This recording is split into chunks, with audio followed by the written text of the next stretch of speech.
never checked if the sound works.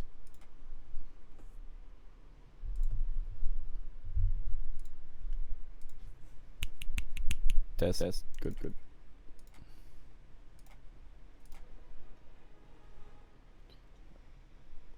6 5-bit clubs. I got the pistol for a little bit of burst damage.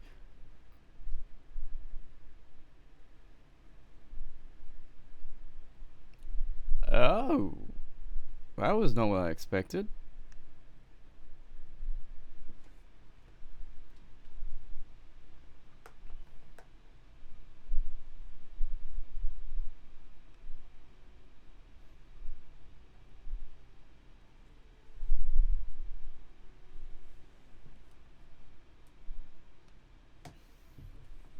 That was not what I expected at all. There's 6 messages now.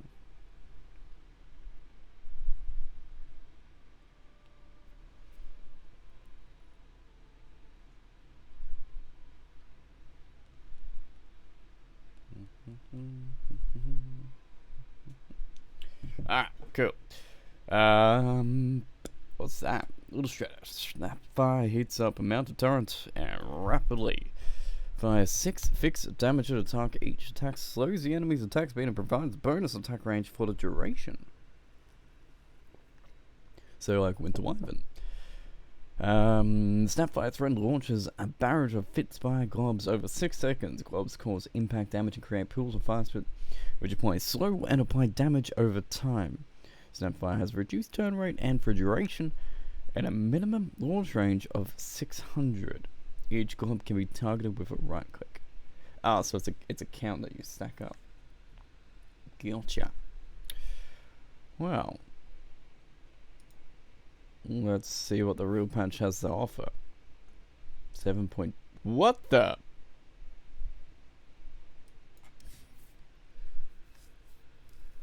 Okay.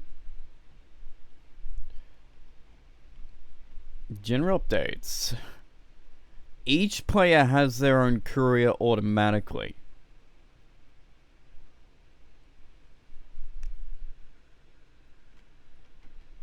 That's where to start gameplay update 7.23. Alright, each courier has its own courier automatically. Couriers now gain levels when your hero gains levels. Courier movement speed has been slowed down. The courier's health has been slowed down, reduces 70. Couriers now provide 85 GPM while it's alive. This replaces the base... No. GPM... That's not gold. How could that be gold? Is it gold? That seems really weird. Sure. Courier's passive will gain 10 movement speed, 10 health, and 2 GPM increase per level. Courier gains flying movement at level 5. Boost speed's back. Courier gains speed boost ability at level 10 and 6-second duration. 50 plus movement speed, 120 cooldown. Yeah, cool. Couriers gain the ability to use wards. Interesting. Couriers gain the shield ability active at level 20, so that's not going to happen, so you can snipe all the couriers until level 20. Couriers gain the ability to use items in general at level 25. Wait, what? So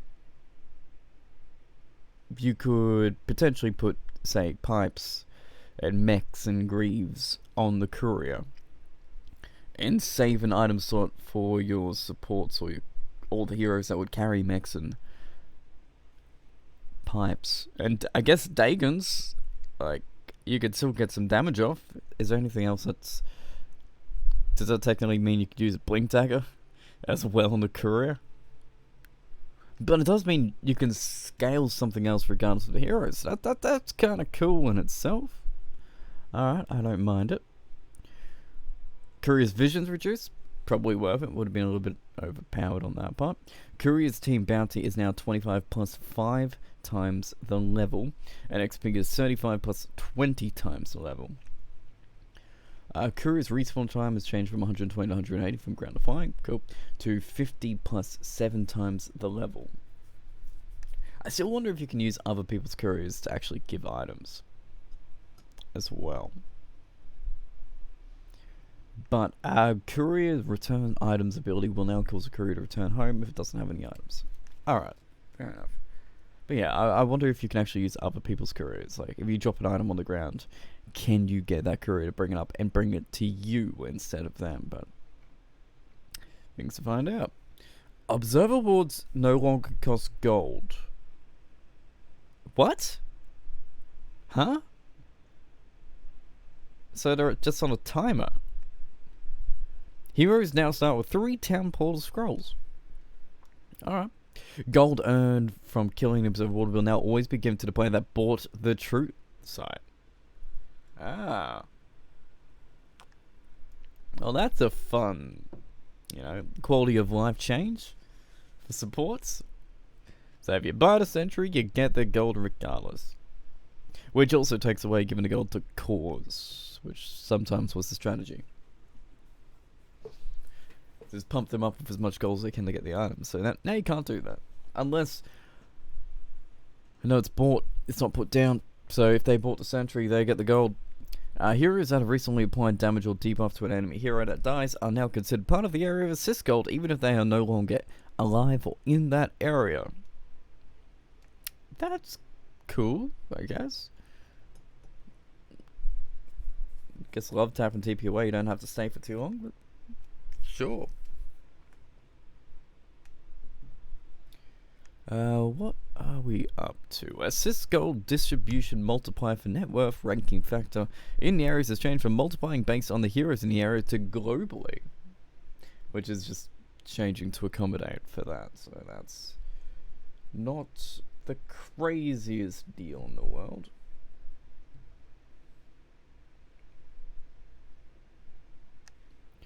Map. Oh, I need to see that. I'll see that. But our networking ranking gold changed from 1.3 to 0.7. Okay, that's the range of gold you get between your assists. So that is all good. Yeah, I've got to look at the map we get. I love map layout redesigns. Oh, is it not that change? What? What? What? What? I guess we'll get to that. Heroes can now level up to 30. Once you get to 30, you unlock the entire talent tree. Oh. Okay. Sure. Great. I wonder if your stats actually level up too. That'll be cool to see. Guess we'll check that one out. Spell immunity no longer grants 100% magic resistance. This means all spells that are able to pierce spell immunity now deal damage as well. So BKBs aren't completely pure. But what are they? Yeah, spells have 2 properties, whether it's spell immune targets and what damage type is. This change will mean something's supposed to do. But what is the percentage damage? Oh!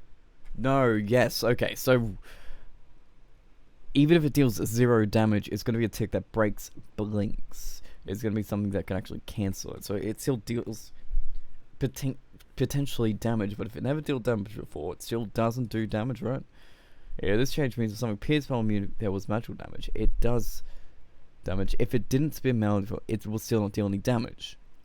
Will affect. No, wait, I read that wrong. Spell immunity no longer grants 100%. This will mean all spells that are able to pierce spell immunity now deal damage as well. No, I misread that. They're just literally saying that. I'll have to see that play out. It's weirdly worded from what I took from it. I don't think I took it right. Because it's saying kind of that all spells that were already able to pierce spell immunity that didn't deal damage before now deal damage as well. So your original spells still don't deal damage, except this line is very weird. Unless they mean 100% as in all the spells don't deal damage to me. Now, they changed that, so it's a percentage of spells, not magic resistance, but it's still oddly worded. But I guess now the good stuff. Remove side shops. What? Well, technically they've removed them for the past few patches, so now they just said, screw it, let's do it. Side shops are gone, and the bottle being removed from the secret shop. That kind of changes the offlane position 4 roll. Nifty. All secret shop items are now exclusively in the secret shop. That means Ring of... Oh, yeah, fair enough. I like that. Sometimes it's a little bit greedy to go the other way. Tier 2 Tower's HP has been increased to 2,000. It's been increased to 16. Tower damage increased to 175. Tower night vision increased to 1,100. Cool, they need buffs. Tower glyph multi-shot target increased from 2 to 4. And glyph increase to 7. Yeah, that's a good buff. Their pushing has been way too easy for a very long time now.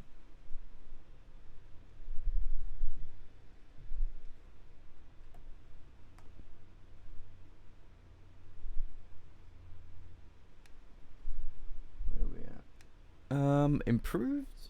What? Alright, I mean...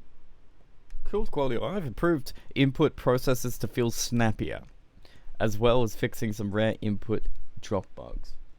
Thanks, Valve. That's some good stuff. I mean, it's just randomly in there, but it's general, so that's good to see. It's nice that they fix up the random bugs. I would just hope they fix it up in general, don't wait for patches, but, you know. What can you do? Denied towers now give half the bounty to the team that denies it. Make it value. Okay, good. Siege damage against heroes increased from 85% to 100%. Sure. Is there any other siege damage but the catapult? No. Unless you count bear. But that's specifically for buildings. The bear is... what's it called again? Building break? Well, yeah, it's just about towers. Fountain damage increased from 230 to 275. Fountain now has 20% accuracy. Oh. And people are saying the Fountain needs buffs. Not kind of potential nerfs here. I mean, you boot up the damage by 45, but I think there's going to be a whole bunch more fountain diving. Given you got mischance, and then you get evasion on top of that. 20% accuracy, plus either a PA or, you know, well, I don't think Radiance works, but Solar Crest or Butterfly, and then you just walk right on in and kill everybody. Alright, thanks, Valve.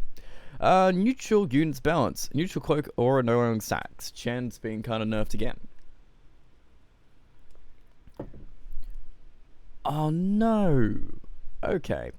But no. Did they change the ability? Neutral Harpy Stormcraft max mana reduced from 400 to 150. His nuke is 50. But his mana regens 3. I don't think that adds up. It nerfs... Oh man, it nerfs it. That's my favorite thing to pick up on Chen. It dominates the lane right from the start if you do get the Stormcrafter.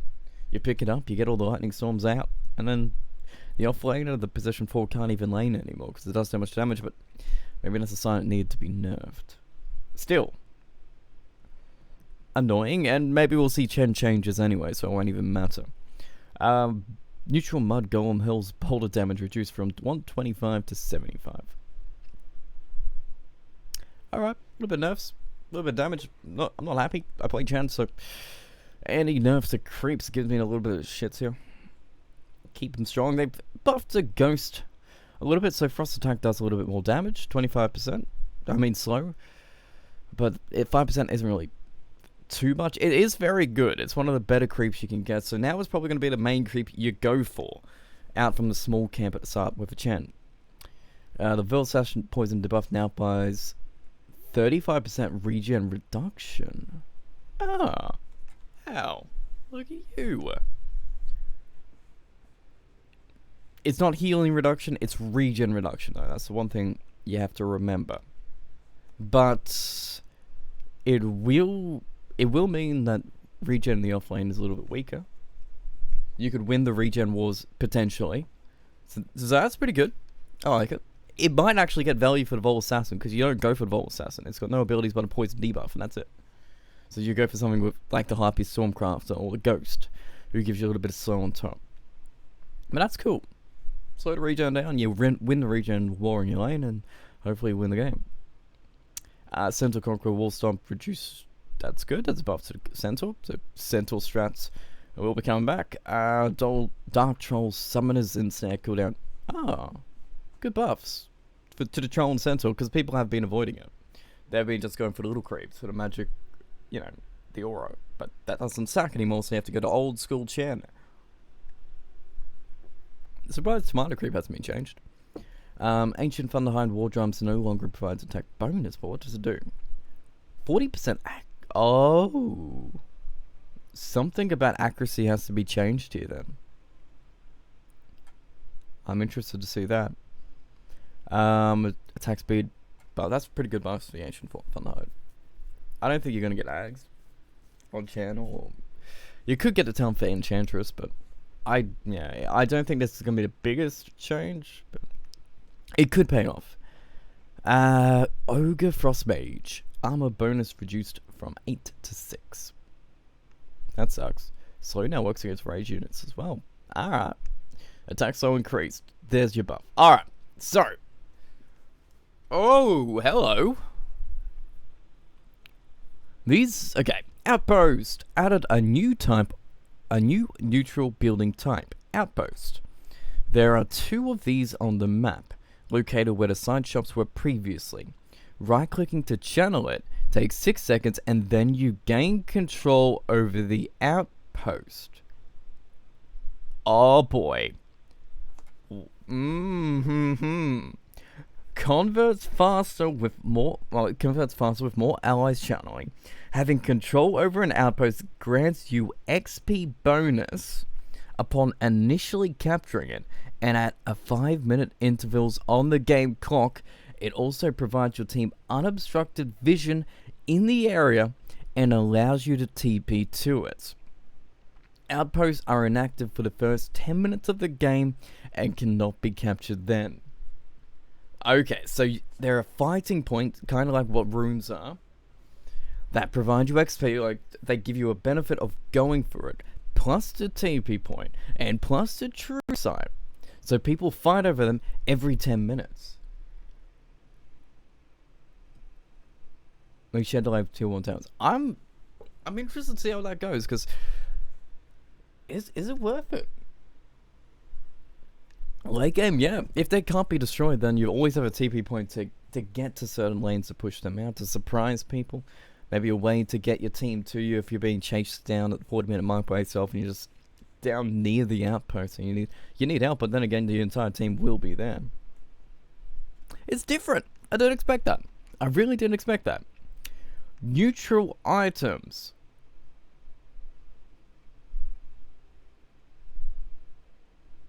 What?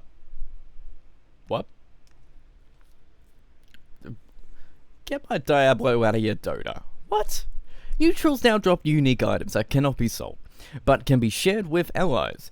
There are 5 tiers of items that drop over the course of the game. With each tier, the odds get cut by half for each subsequent drop.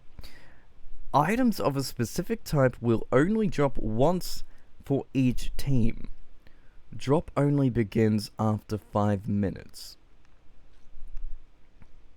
Okay, but you're putting more RNG in the game. People don't like random crits already. Remember TF2? They hate it. It's literally the worst thing they want. Oh god, random crits, but you're putting more RNG into the game.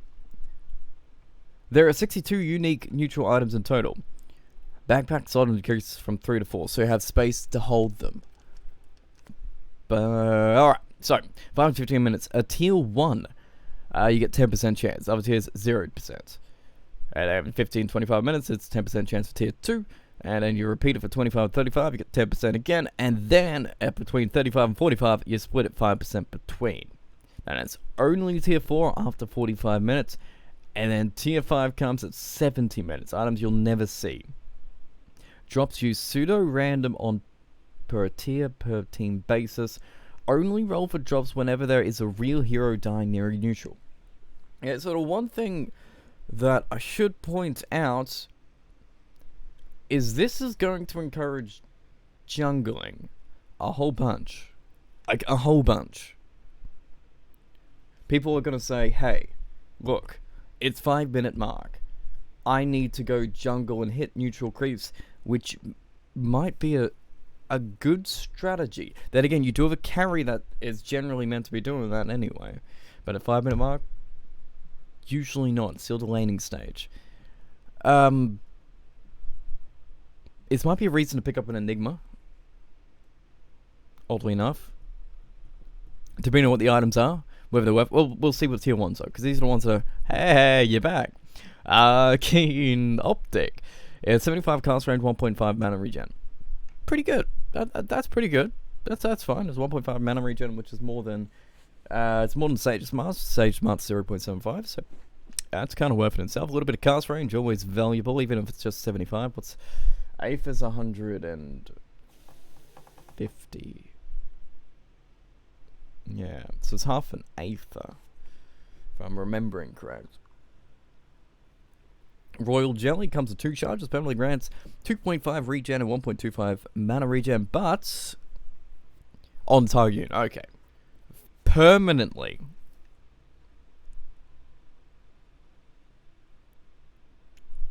Huh. Right. Poor man shield. Poor man shield. I like it. Oh no, we're seeing everything come back. Okay, so poor man shield gives you the same stats as the old poor man shield. Good to see. It's a little bit damage block plus you get small amount of agility. I assume. It was 6 agility from memory. 2 slippers of agility. Ocean Heart grants full to all stats. Additionally provides 10 HP regen and 5 mana regen while in water. That's pretty good for roamers. If you're roaming, because you're walking through the river constantly trying to gank, so your Earth Spirits, your Slarders. Slarders gets some movement speed as well. Now he's going to get some regen, some mana regen. Spellcasters like Rubik, who has really bad mana regen, is a problem for these position fallers. If you can get this item on them, they get 4 stacks, they get 10% HP regen, and 5 mana regen, which means you can make rotations around. It's also good for mid laners, who will also be making rotations. And we need to see what a water is on the map, so we won't just completely jump off yet. Iron Talon. I don't like that that's back in the game. You can reduce the HP of a neutral creep by 40%. And it works as a Quelling Blade. But... It's different. It's random. Okay, so it's 10%. It's a 10% chance of getting this item. And the thing is, if you do get it, then your jungling is going to be increased. Your farming is going to be increased. But I have a really big feeling that people are going to be incentivized to jungle. I really do. Consumable... Okay, Mango Tree. Consumable that plants a mango tree provides unlimited mango power every 60 seconds. A mango will drop and provides 800 vision around it. Oh. So you plant it in your... So you plant in your jungle. And then... You plant it... If there's a triangle still, you plant it on your triangle, and then you have a mango that gets dropped to keep your mana up so you can keep on farming. Like, it's interesting. It's going to change the way the game's played, like, a crazy amount. That's pretty crazy. 8 int for the Arcane Ring. 3 armor, active to restore 75 mana to all allies. Isn't much, but it's still enough burst. That's probably a stun. It's probably a stun for most of the strength cores. Your carries. It's value, and 8 int makes it perfect for any intel hero. So, your Rubiks, your mids as well, if they just need a little bit extra burst, because 3 arm helps them in lane. I think it's more a position 4 kind of Rubik Grimstroke Intel associated hero. Like, that's what it seems. It seems like a big buff to at least the Roma. The potential for the Roma, having extra mana, having extra damage is really valuable. Elixir. 3 charges restore 500 HP and 250 mana over 6 seconds. Okay, that's a lot. That's a lot. That can turn fights. It's probably broken since it's over 6 seconds, so you can break it. But still, I'm surprised there's no cooldown in between. Broom handle. 35 melee attack range. Oh. What? What? Monkey King? Monkey King is back. With even more attack range. And now everyone could share. 12 damage, 3 armor. That's a little bit crazy. Because a lot of times the only thing that's keeping certain heroes balanced damage-wise is the fact that they can't get the attack range over. It's the difference between range heroes and melee heroes, is that the attack range gives the advantage to the range hero, so they need to get a little bit closer to it. But if you give them a little bit more attack range, that goes from 150 to 185. 12 extra damage with 3 armor. That's really good. Is there anything just crazy that will work? I'm trying to think through all the heroes right now. I don't remember if Razor... I'm pretty sure Razor is pseudo melee. Let me see. We don't want to check those out. Razor scooters. They're still cool. Is he still considered melee? That's my question. He is... He's a range carry, right? Okay, he's a range agility hero. Before, previously, he was considered a pseudo melee hero, so he used to get advantages like high ground mischances wouldn't always work, but he could have gone. Oh no, it goes Dragonlance. No, what was that? Well, I forget, but he's at least gonna have that application to most of these melee cores here. Huh. Alchemist, a little bit more attack range, like a little bit more attack range. Jug. Void. Just trying to think if there's any hero that really just... Sven? Sven's gonna be good with cleave. You get closer to get the cleave on everybody. You get safer when you're farming ancients. It's different. I don't know whether introducing an increase in melee attack range is a good idea, but we'll see. I like the next one though. Ironwood tree. Recipes can be used to combine with the iron branches to create an ironwood tree. Provides 7 to all stats and the ability to plant a special trait. I love it. But it's a recipe. Alright. Yeah. So you need to be able to get it. This feels weird, but sure. I like it. I just like having the ironwood tree there. It's inevitable and branch of the ironwood branch. It's just going there, so it's great. I like it. Trusty shovel. Huh? What? Trusty shovel. 150 health. Cool. Activate to dig with a 1-second channel, so kind of like the last TI, the jungle, where you can just dig up random cards and stuff, but this time you can actually get a bounty rune, a flask, or a 2-charge TP scroll bundle, or the enemy kobold. But, okay, sure. There's no real downside to this. That's kind of nuts. Alright, 225 mana plus 20 movement speed. Yeah, faded, bro. Whatever. The mana's great, but yeah, it's not the most exciting one. Alrighty. Oh, Ring of Aquila's back. I love it. They bring back all the old items. 100 attack range for the Grove Bow.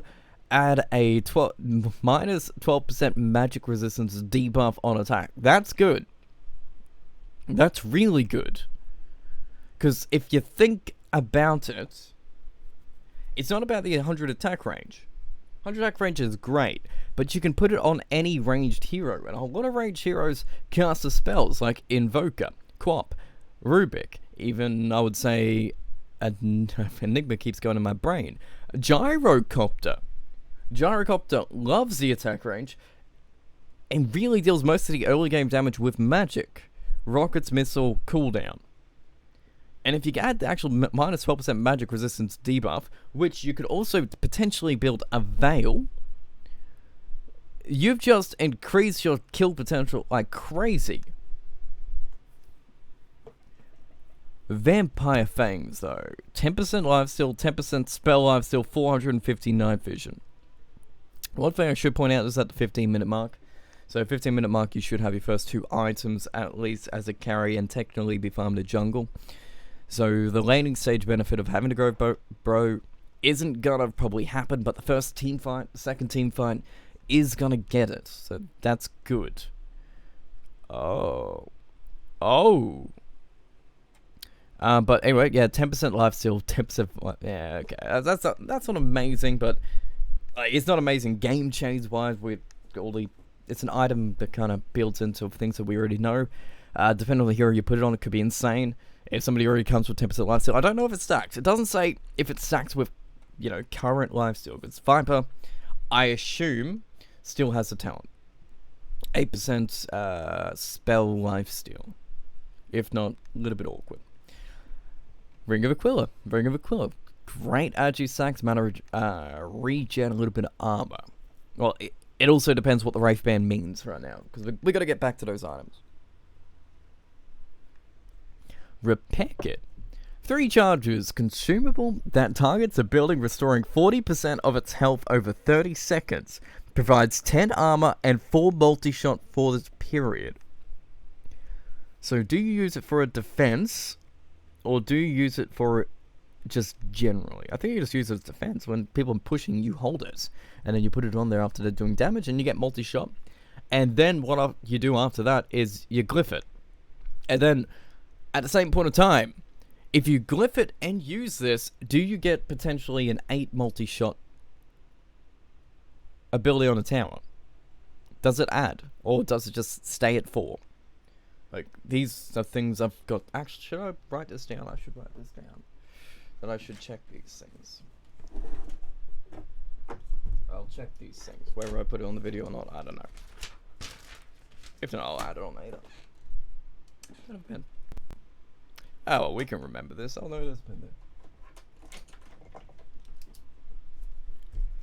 Next up, Pupil's Gift grants you 14 attributes for your secondary stats. So, okay, so if you're strength hero, you get agility, mana, intel, strength, agility, blah, blah, blah, so you don't get the damage. It's not too overpowered, I guess. But 14 attributes is a lot. It really is. Repair, kit, tower, glyph. Okay, so Helm of the it's from Buddy Lords.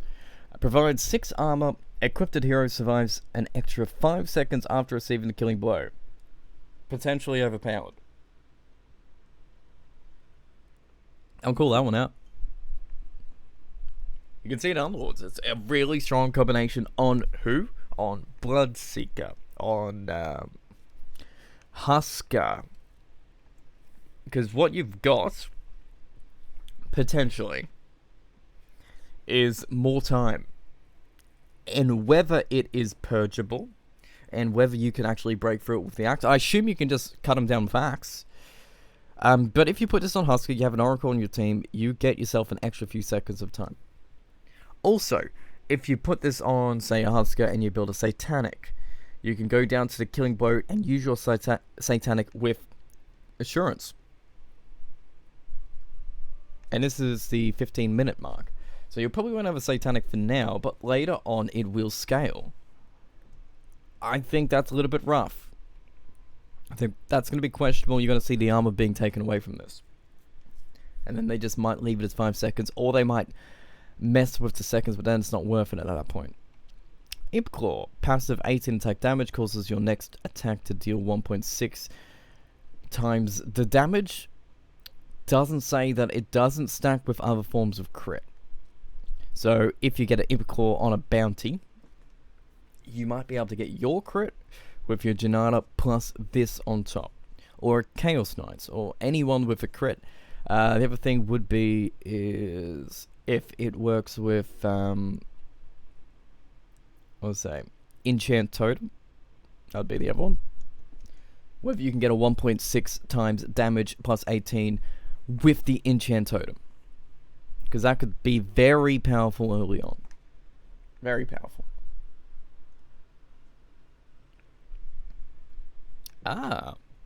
75 GPM, 200 mana, 35 attack damage. Support. Has to be. Or somebody who doesn't right click. Which, there's quite a few heroes. The one you would consider is Lash. Someone who doesn't need right clicks, potentially. And loves GP and mana. If you get on a mid-Lash, and he has her abilities, great. It's all good. One other one might be... I hesitate to say it, but Storm. Storm doesn't exactly need right-click damage, since most of the damage is done by Overload. You could potentially put it on him as well, then you have a whole bunch of damage, and you can just even out the attack damage. It'll pay off later on in the game. And I assume these things you can sell. Like, you use the Philosopher's Stone to farm. With your 75 GPM, your 200 mana, you use the remnants and just farm stacks, which you don't need right clicks to farm that. And then when you're done farming, you sell it, you got your 35 attack damage back.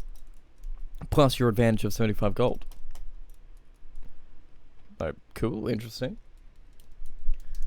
Dragon Scale, 5 armor, 5 HP regen. Your attack now adds afterburn effect that deals 12 damage per second for 3 seconds, affects buildings.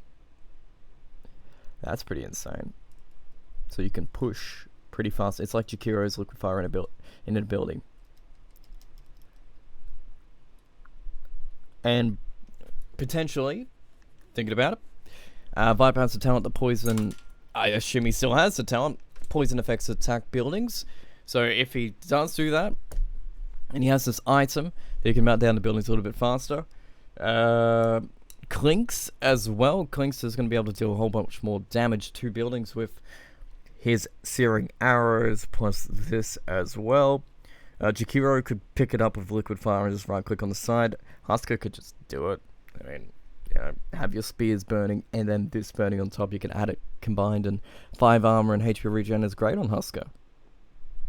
I'm reminded, it seems like a very powerful item to randomly get picked up at 10%. Essence Ring. 6 intelligence, 2.5 mana regen. Activate to increase your HP by 375 for 15 seconds. Okay, heals you. So you don't instantly get the HP. It's not an armlet toggle where you get extra strength so you get more HP. It's a heal over 15 seconds, and it costs 200 mana to use. Yeah, okay, that's alright. Doesn't seem amazing. It's a good heal, but...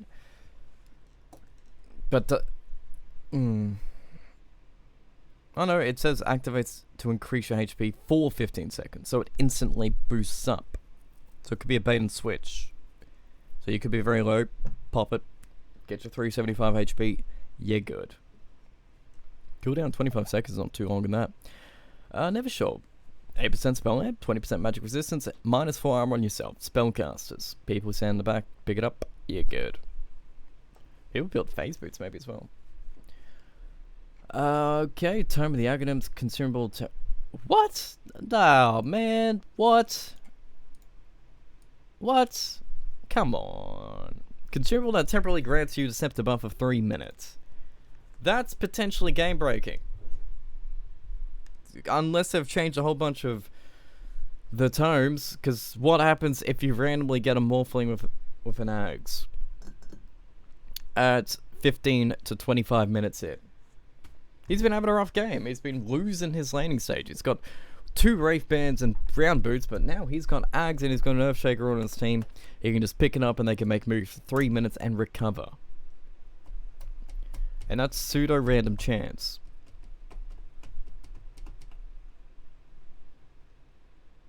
I don't know. I don't. It seems rough because Ags. That's a 4,200 gold item for a reason. They're really, really strong, and even if you get 3 minutes in, it could turn the game back the other way. Like, put on a Dragonite. He's got Dragon. Oh, that's an adult Dragon form. I'm pretty sure you do get the extra attack damage on top with it, so you could push towers even easier. What other ones are there? There's. I was trying to think of people who just go straight. Night Stalker. Night Stalker's been the one from the patch.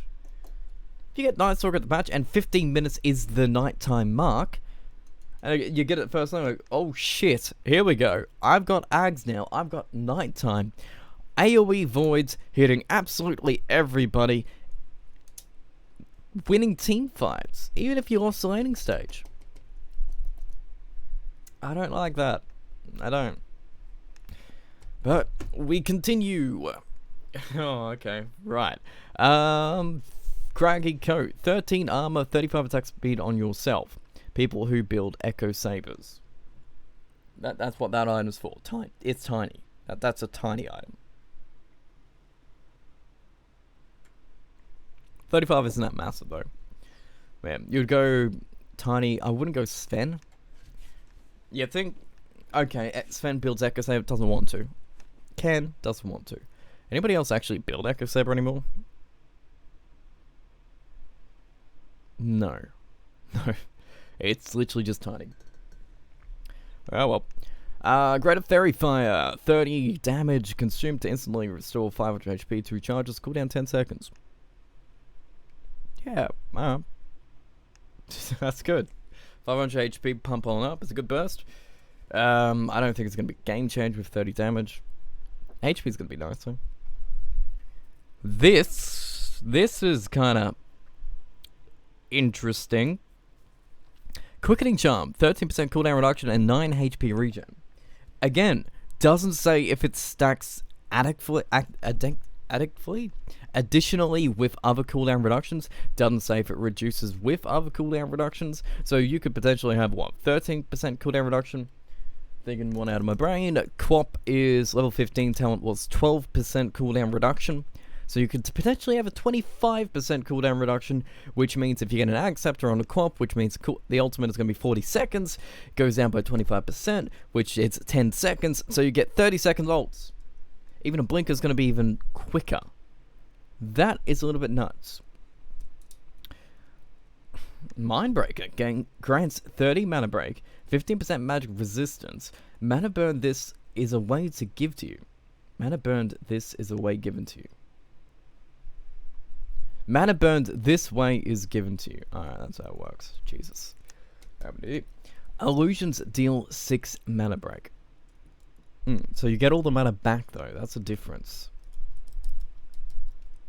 That's cool. I actually like that idea. The fact that you can burn mana and get it back to you. That's cool in itself.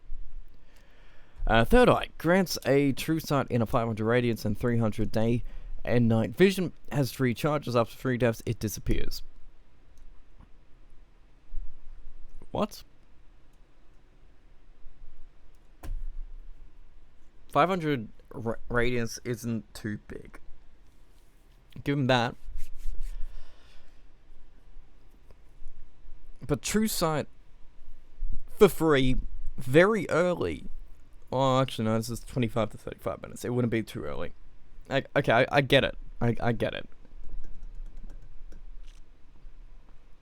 Oh, okay. It only grants it on the charges. After 3 deaths, it disappears. Oh no, you die 3 times and then it disappears. I think this is questionable. Putting another source of True Sight in the game that isn't a sentry is rough. It's gonna be rough for Invis heroes. Clinks, Ricky. It's around 25 minutes in, you're like, oh shit. Somehow they have this third eye and they can actually see me. It's gonna seem weird. Spider legs. Provides 24% movement speed, doesn't sack with boots. Good. 30% turn rate. Oh, wow. That's fun. I like that. Can be activated to gain 3 free map pathing. And 24% movement speed for 3 seconds, destroys trees along the way. Oh man, that's cool. That seems nuts. 24%, so it'd be 48% movement speed increase over 3 seconds.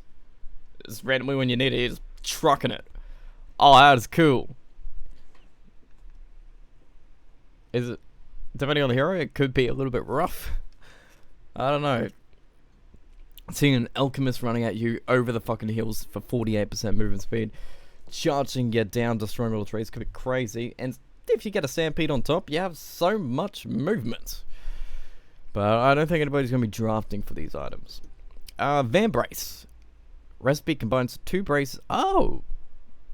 Huh. So you can randomly drop items that give you recipes to build new items. So let me double check this, because these are neutral items. Yeah, okay. You can't buy these items. We don't want to get any spoils yet. Okay, 8% to all other attribute. Okay, so grants 14% of the designated attribute. So your strength for your bracer, energy for the wraith, and intel for the nugget. Then you get 8 of the others. 12% magic resistance, 12 attack speed, and 8% spell amp, depending on what you build it out of. Yeah, fair enough. Clumsy net, 5% attack range. I'm assuming you hold somebody. You ensnare yourself and the enemy target. Huh? Alright.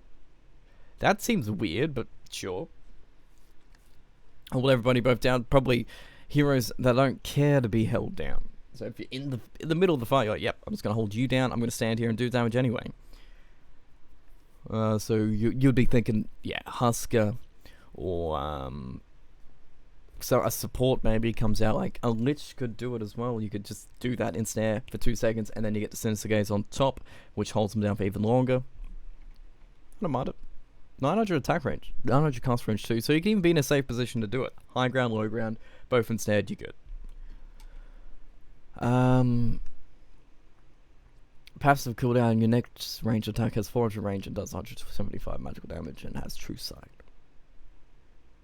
Okay, that seems nice. Not crazy. Potentially with sniper you could have an extra 400 range on top of your take aim range.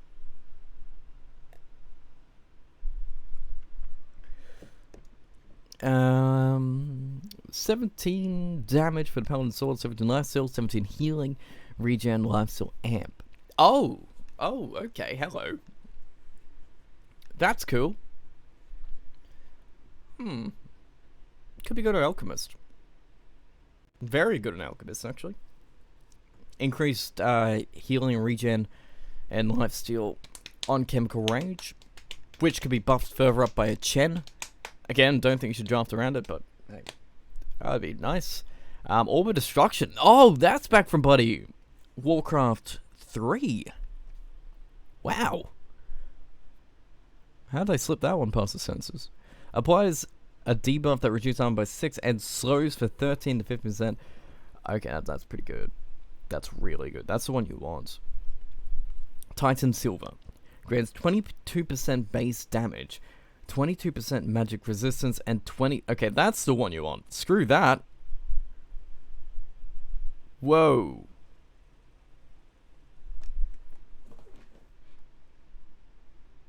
They've got to change how items work. They have to reduce... Sergeant Yasha and Satanic status resistance. They have to. Because if this item comes out, you've got 16% status reduction on Sanj, you've got 30% status reduction on Satanic, and then you get a 22% chance, it's a chance, because you're not always going to get it every game, to come out with another 22%, which doesn't also say where it's at additionally or gets reduced by. So you could potentially come out of the gate with 68% status resistance between the 25 and 35 minute mark. So if you're building Faceless Void and you're going to Sergeant Yasha, Satanic, or if you're, you're building anyone who goes that build, which is quite a few heroes these days, Bloodseeker, even actually Slark sometimes, it's been quite popular if you don't want to go BKB, or BKB, 5% spell immunity wasn't enough for you, so you just go, okay, screw it, I'm going to have status reduction on me so your stuns don't mean anything. you go to this build, you get this item, you come out with 68%, so all the stuns only last for 1/3 of the time that they're meant to. And this is random.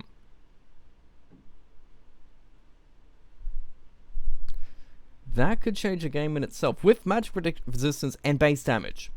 So just imagine that on a void. Extra damage. 22%. It's not just adding 35 or something like that. Not a number. It's percentage. So if you're doing 135 damage, you get 22% on top of that. Which, 10%, 13, 26, 28. So it'd be, okay, it's about 156. But then again, that's gonna scale through the game. Alright, tier 4 items. The one where it gets a little bit nuts. Well, we're not even up to tier 5 yet. It's going to take a while. I've been going at this for a while now. Witless Shaco. Shaco. Grants 28% max health and minus 40% max mana. So somebody who doesn't need mana. So tiny. Axe. No. Oh, I guess Bristleback as well. That's fine. Just someone who's a massive tank. Pudge, potentially. He only needs to land one hook and a dismember, so Pudge, it's probably the item for Pudge. 20% max health on a Pudge is going to be insane. Timeless Relic, 35% debuff duration amplification. And 10% spell amp. Put this on a Rubik. Jesus. Put it on a Rubik. It's gonna get rough.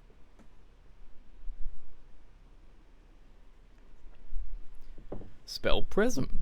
8 plus all stats can be activated to cause the next single target non-ultimate ability or item to be duplicated on nearby enemy hero priority. It's kind of like the Sky Ags. Yeah, so it's a Sky Ags in an item in itself.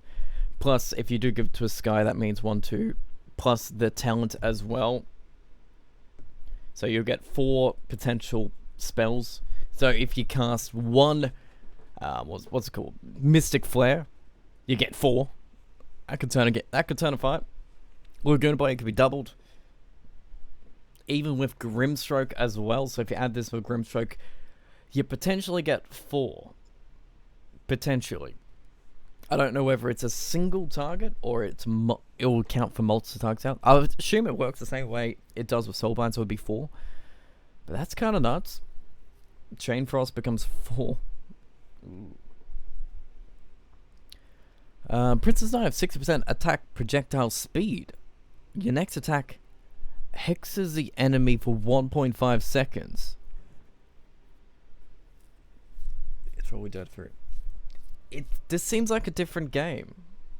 It truly does. They're changing so much in it. I don't know what states. I haven't even got to the heroes yet. Flicker activates to dispel debuffs and blink in a random direction 600 range away. Cooldown 5 seconds. You dispel debuffs and blink. Okay, random direction 600 away. I wonder if it's away from the damage.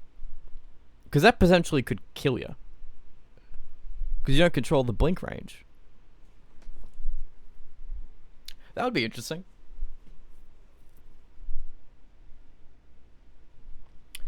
These items are... No, you don't. You just kill creeps. You kill creeps and then they randomly drop. You have a 10% chance of getting any of these items. But it scales between the time periods. So, actually, I'll just go back for a moment. So it scales between time periods. So 5 to 15 minutes, you only get the tier 1s, and then 15, 25 tier 2s, then it goes on 10% for everything one. And they get better with the actual tiers. Which is very, I don't know, it's questionable. If you want to put more random chance in the game, but yeah. We'll see how it pays off. It might be the best thing ever, it might be the worst thing ever. It's Dota. Things are going to change. And it's good to see it change so drastically. Lowers scan cooldown by 50%. Increases attack range and cast range for nearby allies. Nearby allies? It's an AoE. So everybody gets it. I wonder if melee heroes get it too. Doesn't say they don't. Alright, Ninja Gear, 20 agility, 25 extra movement speed, activate to cast smoke on just yourself? What? Okay. This is great on agility heroes who use E-blades. Because guess what? Your Morphling, if he goes shotgun build, he's going to get extra 20 agility. He can surprise people anywhere and get a free kill on supports. That's kind of nuts. Alright, DOTA, this is you. Illusion Escape. Increases illusion damage by 10%. Can be activated to create an illusion of you that deals 50% and takes 150. So, potential to save yourself. Great on PL. A 10% damage increase on PL and Terrorblade for when he's taking buildings. That's a good item. 30% cooldown reduction though.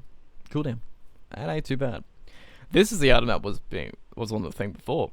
Havoc Hammer, 60 plus damage, 18 strength, increases base attack time by 0.3. Oh, okay, so it slows your attack speed.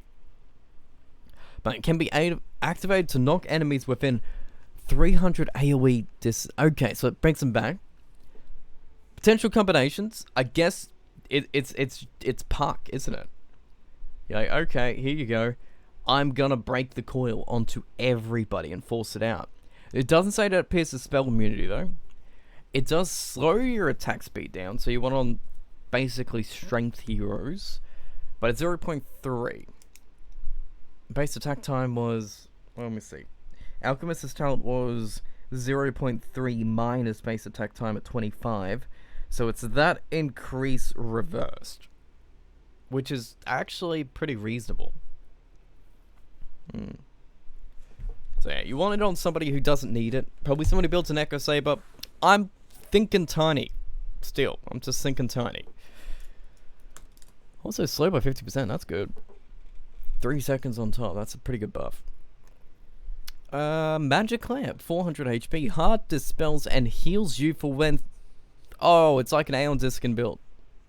Hard dispels and heals you for 300. You don't survive, but you get 300 HP.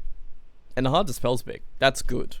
That means Sheep 6, that means abilities you really want purged. Nullify might purge off that as well. Just instantly pops itself. I don't know if it gets cancelled by it. I have to check that one. The level at 50% attack plus 50 attack speed. Your attack, cleave, and splash is 50% in a 400-250 area. That's better than for 50% of 400. I was gonna say it's better than Sven. It's not. I think it's a little bit better than Kunkka's 25 is 60% cleave extra. That's interesting. It's a way that you can just still get yourself your cleave anyway later on in the game. For heroes that wouldn't usually buy it, so you don't really need to go Battle Fury or anything about that. And then it might add with your talents as well, so if you do get it on a Sven, or if you get the Alchemist talent, it could just level it. Like, you could just cut creep waves down and just cut through heroes completely. So, Alchemist's talent is 40% cleave, it would technically become 90%. Sven might even become 110.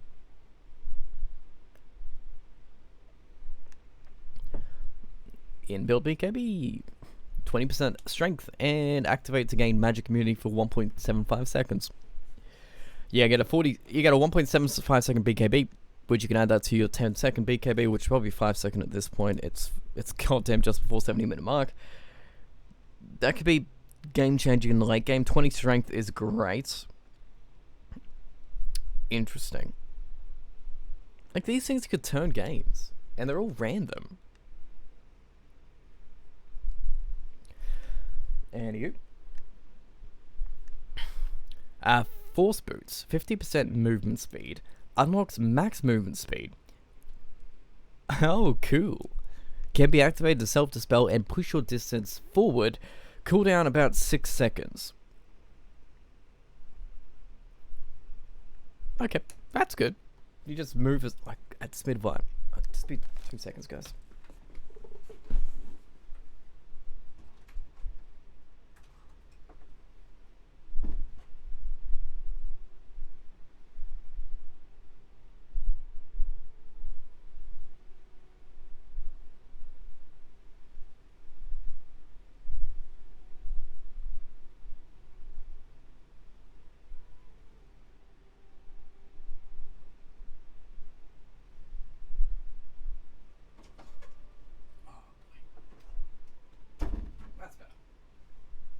Sorry.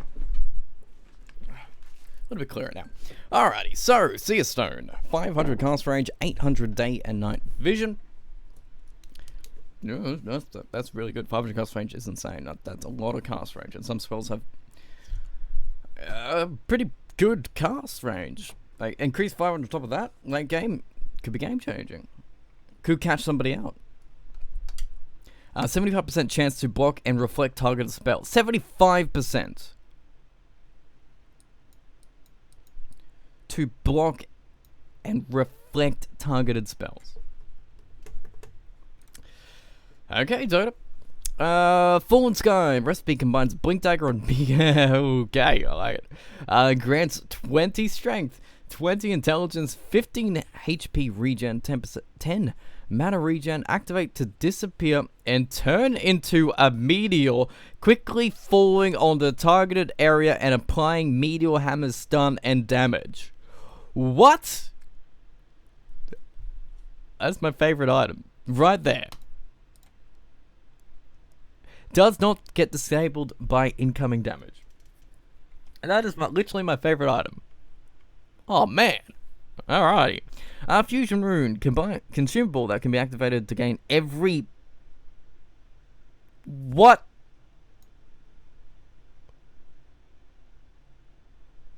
What? I haven't even gone to the part that they might include a new rune.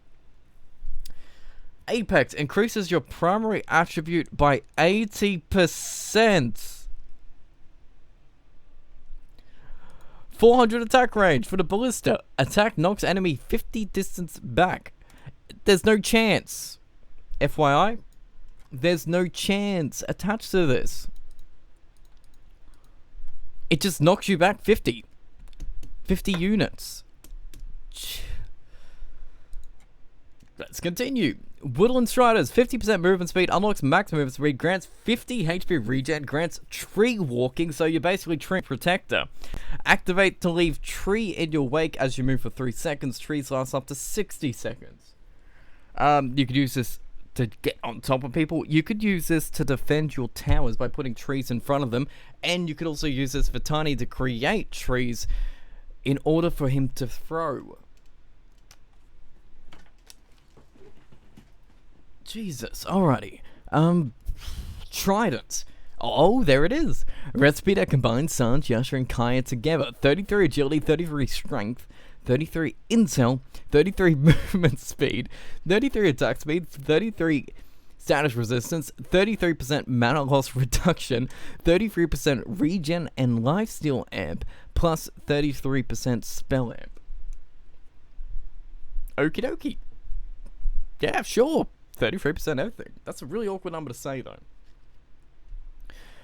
Book of the Dead. 33% strength and intelligence activates to summon 6 level 3 Necronomicon units for 90 seconds. Cooldown 75 seconds. Sure, whatever. Grants 250% attack speed with the Pyro Knight when you kill an enemy hero. Bounty rune spawns between you and the target. Alrighty. Ex Machina, sorry. 25 armor. Activate to refresh all item cooldowns except Refresher Orb. Cooldown is 30%, 30 seconds. 30 seconds Refresher Orb. Right. Desolator 2. Attack, 100 attack damage, 12 armor on attack. Great. Phoenix Ash, 30 all stats. Lethal damage is prevented and heals you to full HP. Whoa, that's powerful. Should be noted that it is 70 minutes. So these games need a changer. And this is what it's looking on. But then also you're getting to the point where you're asking the question, should games be decided by random chance? Even though both teams have the same random chance of getting these items, it's questionable. Like, say one gets Phoenix Ash at 70 minutes and the other person gets Mirror Shield. Or, actually no, something worse, like this, Force Boots. You just move it around, but the other person gets Mirror Shield. So your spells get reflected. This guy gets a little bit extra movement speed. And the ability to push yourself 800 units. Like, that's the one question that comes up with it. Is whether you can justify having these items deciding games. And whether they will decide games is a question for the teams, but we'll see. What? Alright, folks, we're up to item changes. Stout Shield. Removed Stout Shield from the game.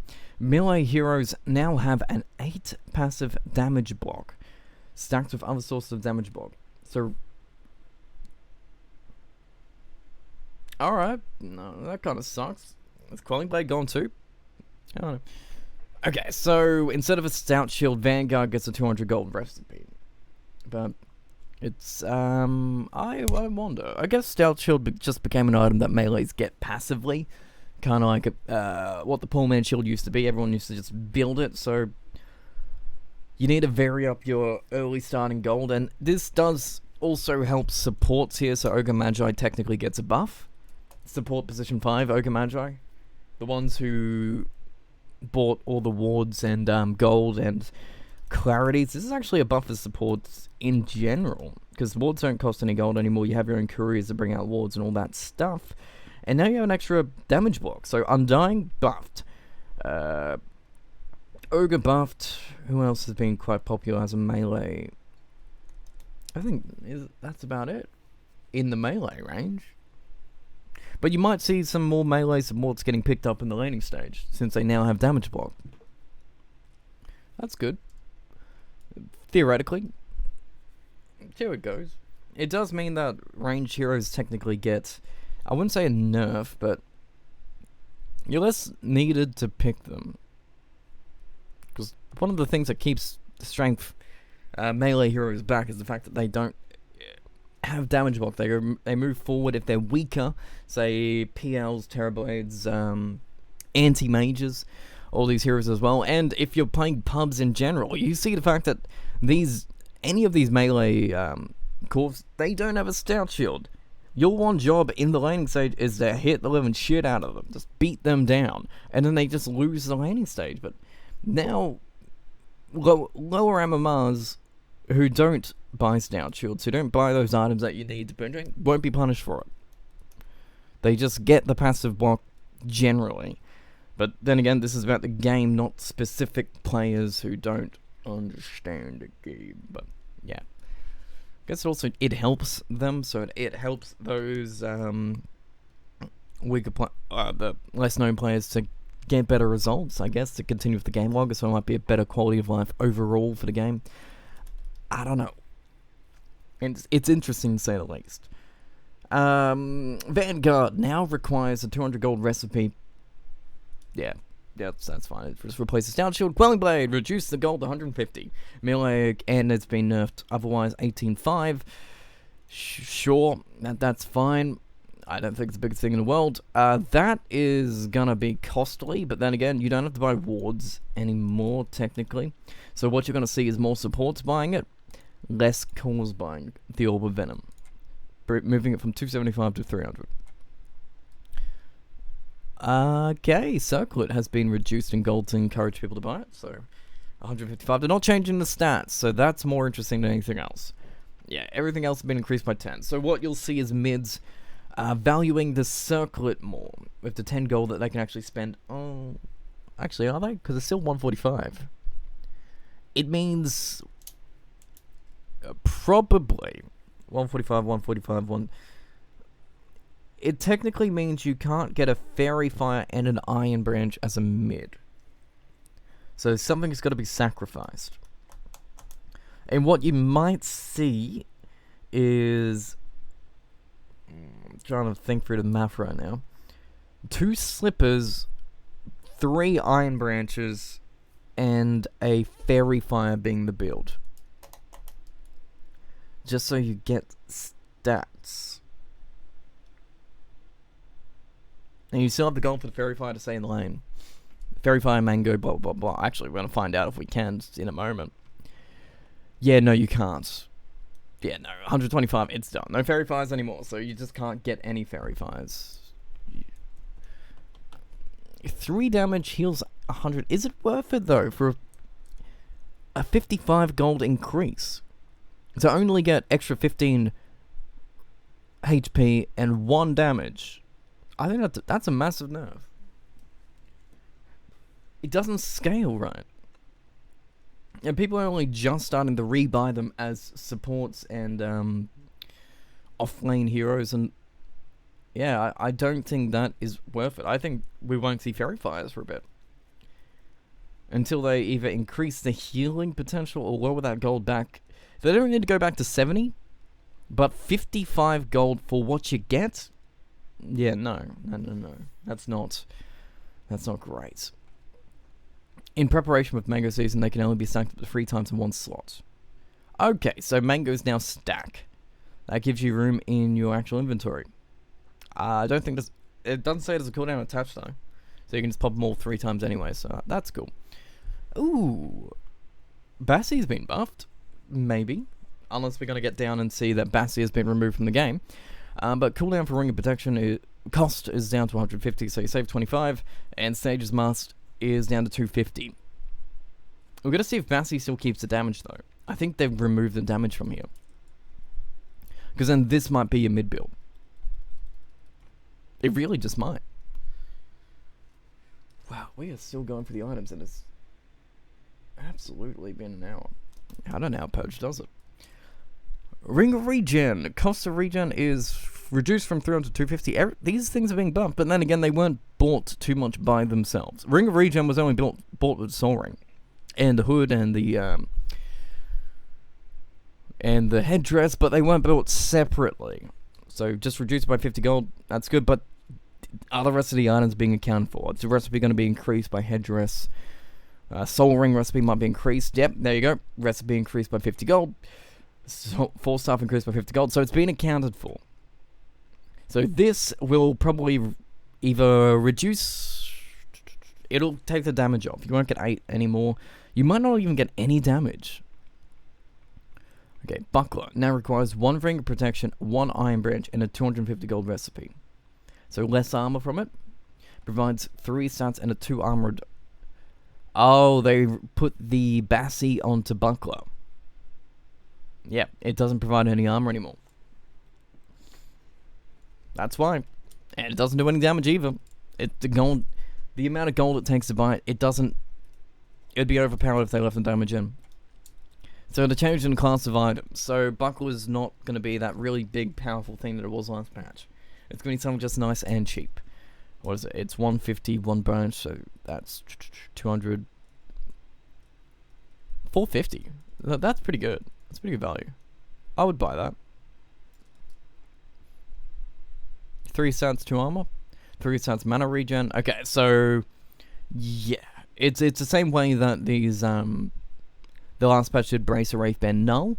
They just changed them into items that serve a purpose. So if you need more armor in the lane, you get Buckler. If you need more mana regen, if you're an intel hero, you get Bassie. If you need more HP regen, you get Headdress. It might even come down to the fact that it is Agi, Intel, Strength. We'll see how that plays out, but interesting. Okay, Vlad's has been changed to what? That's the old. New is Ring of Basilius, Buckler, Morbid Mask. Recipe, that's different. It also costs more gold. Yeah, it costs more gold. Cool. You get mana regen just as normal. You get armor aura. Anyone want to armor aura? Pretty sure it did. Yeah, it did. But it's less armor now. 20. Oh no! Don't change Helmet of Dominator. I love Helmet of Dominator. Okay, so this is the old Dominant Aura bonus. Oh, you don't get creeps anymore, do you? Headdress, Broadsword, Crown. Recipe 4,000. That's a lot of gold. So you get 7 all stats, 20% base aura, so you increase damage, and 5% aura. So you potentially can still build it on those heroes that bring creep armies, so chants and chantresses. When people did, but you don't get creeps anymore. So something else has to actually tank that roll up. Something else is being reworked. Yep, okay, there's drums. Crown replace Gloves of Haste. No mana regen anymore. Yeah, no mana regen. 6 all stats, 20 movement speed, 20 attack speed aura. Drums, a little bit different, but they're kind of more drum-like, I guess. Movement speed, attack aura, it's kind of like the old one. See if the aura is a little bit different. And if it also works on creeps now, because they took that away previously. Now uses chainmail instead of buckler. It's cheaper then. Unless buckler has been... chainmail's been increased by gold. I don't think it's been changed at all. Yeah, no. No changes on chainmail yet. And we're going to the major items, so yeah, no changes on chainmail. Yeah, it's just cheaper, so it'd be 550 gold instead of, what's buckler again? It's 550 plus the iron branch in the recipe, so you're saving about 300. That's not too shabby. You're gonna get more people buying mechs, so that's always good. Crimson Guard recipe updated, now uses Helm of Iron Will instead of buckler. You get more armor then. Yeah, armor and a little bit more regen. Sweet. No longer grants the active bonus armor the old buckle provided. Yeah, you can cost that off, that's fine. Crimson Guard wasn't picked up for the armor buff. That's fine. It's a damage block. Guarding Greaves now provides 6 armor. Sweet. No base armor aura. Okay, so now provides 6 armor, no base armor aura because there's no buckler. Still has the threshold armor regen.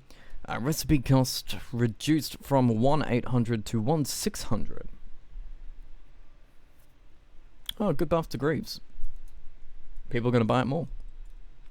Always down for more Greaves. That is different. So yeah, it's kind of targeting... Assault Chorus has been gone to chainmail, buckler instead of chainmail, which means it's kind of targeting... You can see what heroes it's targeting. People who buy the AC, which is Lycan, Sven, going through the agility carries that want to buy AC. Well, anybody who wants to buy the AC, so you just get a buckler for the laning stage, and then you turn it into the Assault Cuirass. So you see how they're building these items. They're around certain builds for certain heroes. So if you're going to buy an Assault Cuirass anyway, you pick up the buckler in lane, you get a little bit of extra, just a little bit extra armor. It's cheap, it's value, it helps you sustain in lane, so you pick it up anyway. So I'm betting that the most popular items, at least for the starter patch, will be buckler, headdress, and basic. For your, strength, agility, intel. What the hell? Now performs a blink strike like a Ricky. Has 600 cast range. Bash now deals damage through spell immunity. Yeah, that's what I was looking at earlier. That's interesting how they changed that. Huh. It stops blinks, I guess, but you're still bashed. Like, why would you... Anywho. Whatever. Bash deals damage through spell immunity. Bloodstone's been reworked again. It's also cheaper, 1,900. It's 50 gold cheaper. Unless Kai's more expensive now. Now combines from Kaya and Soul Booster. Provides the base bonuses from both. Plus 200% mana regen. And no HP regen. That's it. Huh. There's no HP regen anymore. But then the question is the active. Does it still provide that HP regen? Have to check out if it still has it active. It might not really even have it. Alright, so Sanj now provides 24%. Okay, so... what? 24% self HP regen, lifesteal amp instead of damage. So you build it on people who build Vlads. You build on people who need regen. Huh. You could build it on Chen. You could build it on Lycan. For one, it's going to be an item that's kind of prioritized on Lycan. It's going to be an item that is prioritized on Wraith King as well. Probably, because you've got status resistance as well, so you're going to see them go Sergeant Yasha. Sergeant Yasha might be back in the game. Like, as a viable item, not just the status reduction build. Sergeant Yasha provides 30% HP. Yeah, okay, there you go. That's it. It's lifesteal amp, so it amps it up. I don't know whether it amps it up for everybody, because if you amp it up on yourself, maybe potentially it does go for everybody. But still, 20% status resistance as well. That's good stuff. You can even just go Hellbird on top of it. So if you build Hellbird, you're going to rush the Sange. Like, you'll get your power treads, you'll get your phase boots, depending on whether they've changed yet. We haven't reached them yet, but the item's going to be working around Sange, Yasha, and Kaya. I'm betting Kaya and Yasha have changes as well. It wouldn't just be left for movement speed and a little bit of magic. I think Kaya's still the same though, actually. From the looks of the Bloodstone. Okay. Hellbird now provides instead of damage, sure, and it still probably blocks attack. Oh, finally, Holy Locket's been changed. Kaya and Sange now provide... Okay, so Sange is literally the only one that's been changed out of it. Everything else is still the same. So your attack speed and your movement speed is still in Yasha. Holy Locket no longer provides regen amplification because that's what Sange does. Its heal amplification is increased. So if you pop a mech, if you pop a Greaves, if you pop any spell, so your Oracles, your who else is a buff? Necrophos as well, I guess. Anyone who has a healing buff is going to be increased by 35%. So it's just a straight up boost. It's not just regen amp as well, because that kind of was weak by itself. Your HP is increased by 250.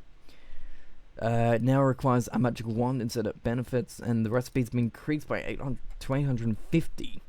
I still don't think people are going to buy it yet. It might be one of those items that gets picked up later on once people get the idea of what it is, but it didn't pick on last patch.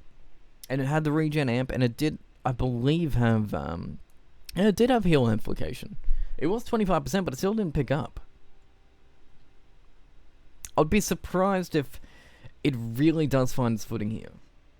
Because really the only hero that picked it up was Timbersaw. To amp up his regen. And Timbersaw ain't gonna pick it up anymore. Because Timbersaw doesn't want to go Graves. It might just be another dead item, I don't know. Maybe we can find a workout. I think the stats on paper, it works. But in gameplay, it's not worth the price of admission. Gloves of Haste. Cost reduction, 400. That's good. Which means, okay, Midas is up to 1,850. Good to balance it out. But Gloves of Haste, it still gives you the stats, the same attack speed stats. You're probably just going to pick it up as value. So Power Treads might get buffed up a little bit. Even the attack speed has been increased. So maybe Power Treads find a bit more popularity this patch instead of Phase Boots for everybody. Which would mean that Phase Boots need their movement speed lowered a little bit. We'll see. Armlets is increased by 100. Yeah, that's probably fine. Vale now needs Bassy instead of Helmvine. Well, cool, getting some value out of building it. So you can see the builds that they're going for. Like your ODs, your Necrophoses, your... Who else builds Vale? Sand King. Sand King does, even if he is a strength core. But your item build that needs the Vale, you build a Bassy, you go on the lane with it. Remember, there's no side shops anymore, folks. So you need to build all your items as you can. You also can't build... That actually means you can't buy TPs from the side shop. Because they're outposts now. Anywho, Urn of Shadow now needs Sage like it used to. Alright. That's fine. It was always awkward buying infused raindrops and then losing them, or having to sell, like you had 5 infused raindrops and then you turned them into the urn anyway, so you potentially just lose potential gold. So I don't mind this. Oh, when you get up, it's LM for oh, it's spell amp now. That seems very powerful. You also wouldn't buy on Sand King anymore. That build's done for Sand King. That build comes in for Lena. Or anybody who casts spells. Sand King lacks the magic resistance. So something else is going to take that role. Let's see what item takes that role. The magic resistance role. Cool, yep. Infused Rage of 6. That's nice. Didn't actually increase the gold, so that's a good buff. It just provides 10 regen. Instead of percentage. So, that's a nerf in itself. But it still provides a strength. So you'll get more than 10 regen overall. You'll just get a base of 10. But it didn't remove the percentage. So it probably just provides 10 at all times. And then once, the cooldown goes, when you don't take any damage, it will go up to the percentage. Have to check that one too. Mask of Madness. Duration reduced from 8 to 6. A whole bunch of people complain about that when they build it. Cooldown reduced from 22 to 6. That's a good buff. That is a very good buff. That could bring it back to Void. It really could, because that kind of pairs up with Chronosphere quite well, actually. You only have, I believe, 1 second downtime between the Chrono going away and you being silent. So if you have a good team around you, you should be good. Yeah, sure, that's fine. Duration increased. Stock replenish cooldown increased from 85 to 95. Initial stock reduced to 3. You only buy maximum usually 2 at the start. But then again, you gotta remember this. This is in context with wards not costing any gold anymore. Sentry wards might. It said observer wards don't cost any gold, so sentry wards might. And that probably keeps it balanced. Because if they don't cost any gold, you buy 10 out every single time they're in the shop. So they have to cost gold. Initial Smoke of Deceit. Smoke of Deceit. Initial stock reduced from 3 to 2. Stock replenish cooldown reduced to 7 minutes. Yep, I don't mind that. That's good. It'd be see if maximum stock is 2. It didn't say maximum, so it might still go to 3. So it shouldn't matter overall. You're not buying 3 smokes at the start of the game. Blade, that's a little bit of a nerf. But, okay. No longer pierces spell immunity. Armor increased to 6. So, that's probably to account for something. Well, it's accounted for this. If you took this away, and then you're like, okay, you get nothing else in return. Blade Mail doesn't seem as good as it was before. Still good against Lash and all those heroes until they buy BKB. Because if you see a Blade Mail, and if you're a sniper,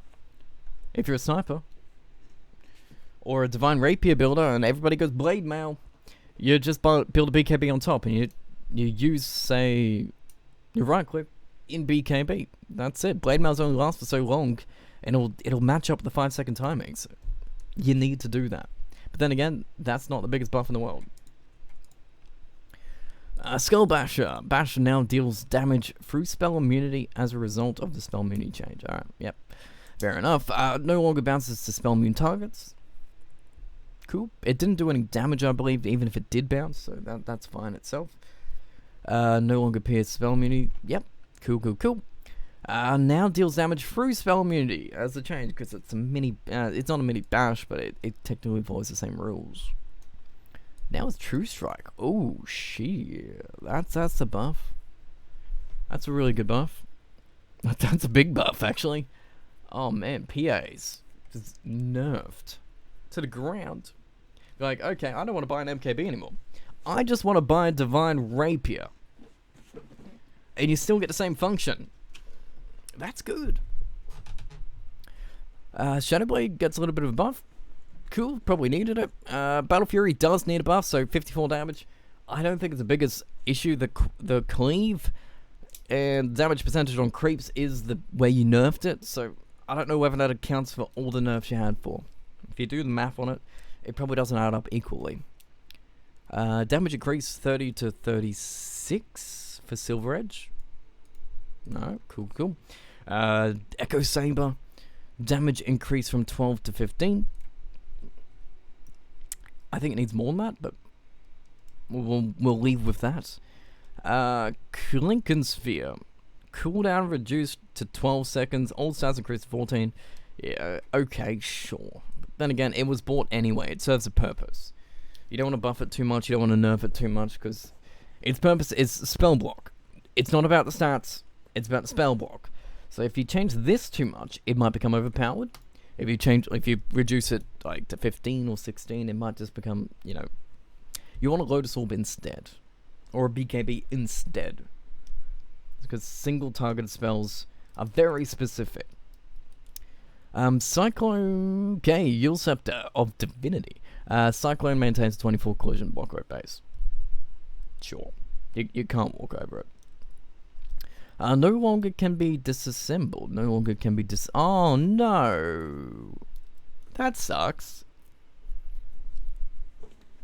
Those plays where you can actually break down the Manta style, put it into a Halberd, disarm somebody, break it down again, go back into a Manta, that's gone. RNGesus can still be disassembled, so you can still go Halberd, Manta. You just can't do those plays anymore. Glimmer Cape can be used on couriers and units. I like it. That's good. That could save your courier. Alright. We're an hour into this. No, we're an hour and a half into this. So now we get to the big ones. The hero changes. I hope they haven't changed my buddy Earth Spirit. I hope they haven't changed my buddy Kunkka. But now for the fun bits. Oh, Abaddon. No. No. Abaddon. Miscoil self-damage is no longer lethal. No longer denies yourself. So your support function is cut in half. That's why you picked the hero. Because he was a support hero that didn't cost you anything in lane. Because he could always deny himself, he could always give you regen, he could always go back to base, give you the items and TP back in. That was one of his main functions, is the fact that he could just suicide, and that if the heroes tried to kill him, they'd be wasting time, and he always had a way to survive. Without giving them gold, without giving them first blood, and that's taken away from him. But it needed to happen. Well, I don't think it needed to happen. This needed to happen, Curse of Avernus slow reduced.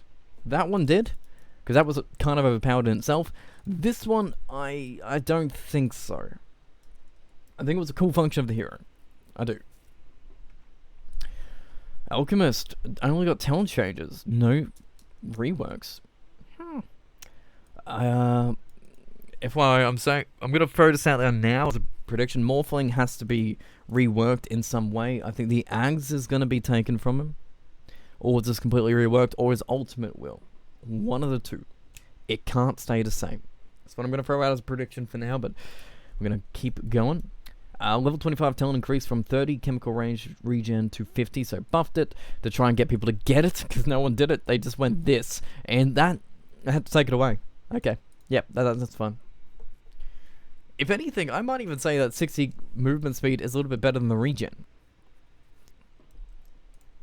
Your regen's still pretty good on the Alchemist, but it at least makes it a question. Like, you could potentially go for the regen now, because the other one's movement speed. Like, I move fast enough already. I've got travel boots. I've got all the items I need to buff me up. I'm just going to be hitting buildings. I don't need to run too fast, so I might as well get the regen just to make sure I go high ground. But it's still very strong level 25 talents. And remember, guys, level 30, you get both the talents anyway, so don't worry about it. Ancient Apparition. Scepter reworked. Ooh. Ice Blast now deals damage through spell immunity. Chilling Touch has no cooldown. Alright. Attack speed builds for Ancient Apparition. AC, Molnir, Power Treads. Might actually work. There's a lot of damage for Chilling Touch. Like, it is very strong as ability. It's the one thing that allowed him to play mid. So now that if you get this Ag Scepter, and you have no cooldown, and you increase your attack speed, you're going to be able to pump out so much damage. It's kind of similar to, I wouldn't say completely similar to Dark Willow, but it's kind of the same idea. Get so much damage, and the range is fantastic on it. Ooh, okay, Anti-Mage. Mana Burn is now also burns. Okay, so including the original burn damage you do, you now take 2, 3, 4, 5% of the max mana. So overall, you increase the amount of mana you're burning. Mana break only affects illusions. I don't know whether that's going to really matter. I mean, mainly because it's not damage. I don't think you're going to be able to click the illusion hero to check if you're losing half the amount of mana the normal hero would be. If a player can work out the mana that they should be losing compared to the illusion mana losing, unless it's very obvious, like unless it's really obvious, it's not going to be the biggest change in the world. Mana Void no longer pierces spell immunities. The stun did. That's it. That part did, so it just no longer does at all, so that's fine. Mana Void Scepter duration increased. I'm pretty sure they're referring to the spell. How Scepter works, if they cast a spell and you Mana Void them, and I believe they die, if I'm remembering exactly, their last spell they use is increased by previously 70 seconds, now it's 100 seconds. So this was really good against heroes with very low cooldown spells that were crucial to their design, like Quill Spray for Bristleback. It wasn't ever bought though, so I don't think this gets it back in, because it's just not worth buying, if anything. It's 4,200 build, when Anti-Mage has a very just straightforward A to B build. Battle Fury, Manta, Basher, BKB, blah blah blah blah blah. What your game needs, you cut the waves. You never really fit in the Arg Scepter. Arc Warden. Temper's double duration increased from 16/20/24 to 18/22/26. Buffed again. I still think Arc Warden's in a very good position. They have to reduce that. Yeah, okay, that's good. Because there's a cooldown on the Spark Wraith talent, where you can get so many more Spark Wraiths down. 350 is a lot of damage for something that becomes, I believe, a 1 second cooldown by the time you hit level 25. So that's a lot of damage and made him a little bit overpowered per se, but still, 26 seconds. This continues to get buffed. I think it might be down to like a 2-second down period at this point. Let me see.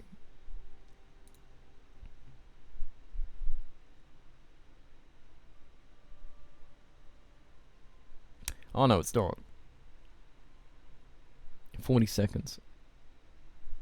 So that becomes a 14-second down period. I don't think it's enough to nerf it. But, you also got to remember, there is a 8% cooldown reduction on that. So that's been increased a little bit. Yeah, so it's got 2 seconds Spark Wraith cooldown. They got nerfed to 300 Spark Wraith damage to balance that out. They've still got an 8% cooldown reduction, so it's still going to be 8% on that, which is technically 10%, so it's going to be down to 36%, so you have a 10-second window where there's no Tempest double on map. That's it. Which isn't too big. Like, you're not going to feel the difference. You're going to feel Tempest doubles everywhere. 10 seconds, doesn't really matter if you're on the other team, and there's just Arc Wardens pushing at lanes constantly. Counter Helix cooldown improved from 0.3. Okay. That's good. I mean, he can spin even more. Level 1. They balance it out by chance. Good. Alright, but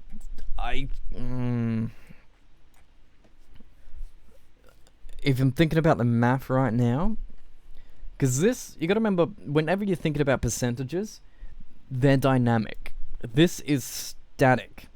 So you can calculate the maximum amount of spins. If it's 0.5 for your counter helix spins, you know how many you're gonna get after every single hit. The thing about it actually having this percentage and 0.3, you could potentially get more. So I always worry when they put things down to percentages rather than just full-on numbers, because then it becomes RNGesus, and RNGesus isn't always fair. Sometimes he's wrathful, sometimes he's happy, and sometimes he doesn't give you the spins that you want. But still, sometimes he really pays off. Culling Blade now deals that. Okay, yep, that's cool. Oh, Okay, Enfeebles now passive. Your ability now places a debuff on a target, reducing their status resistance by 15, 20, 30, so same as before. Magic resistance by 4 to 8 seconds. Where's Nightmare? Enfeeble has been moved down to the third ability. Brain Sap now heals for as much damage as the target takes. So if you reduce it with magic resistance, you get less healing. I think that's exactly what it means. Yeah, it's changed from pure to magical. So you can reduce with magic resistance. That's good enough. But to account for it, they've given more damage to the Brain Sap. Up to 400. That's a very good nerf. Like, that's a very good buff, but that's a nerf overall. Fiend's Grip now deals damage through spell immunity. Yeah, damn straight it does. Level 15 talent has been changed from Enfeeble.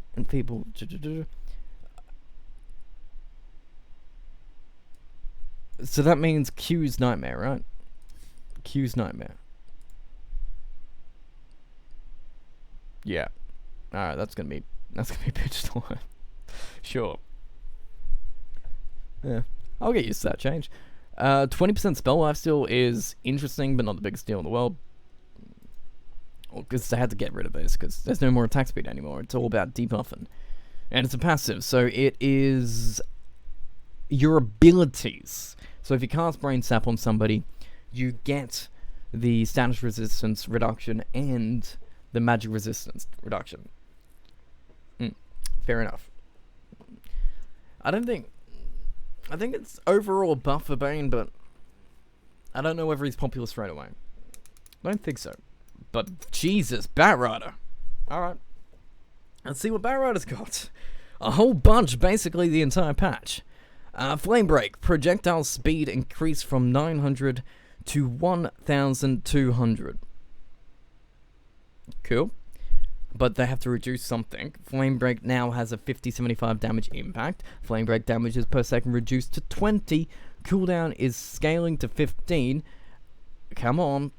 AoE increased to 500. Knockback duration to 0.35. That's why they buffed this skill. Because it knocks back 300. It's a little bit better, but the Firefly no longer gives you flying vision. So one of Batrider's great functions is taken away from him. You give it a little bit more movement speed, but that's not worth it. Firefly now provides 800 day-night vision. Flying vision is way too valuable to lose. I don't like that. Sticky Napalm no longer has a cast point, so it just goes out. Sweet. No longer requires turning. That's a buff. Sticky Napalm's slow per stack reduced from 3,579 to 268 to balance it out, because you can cast more of them. You can stack mangoes endlessly if you have one in the inventory and let the others... Yeah, potentially. It's your own career, so you can just stack endless everything. You don't have to wait for anybody. Like, the mid lane's been changed. But they've at least limited to 3 in your inventory slots. So that is at least a control on that. I don't know whether you can actually have multiple mango slots, so you could potentially have like 6 mangoes. Just 2 slots of 3. But there's a whole bunch of stuff that's changing into it. The game dynamic has changed. We'll see whether it's been better or not. Batrider's just kind of been hit with the stick pretty hard. Well, that's still okay. It still goes through spell immunity, so that's good.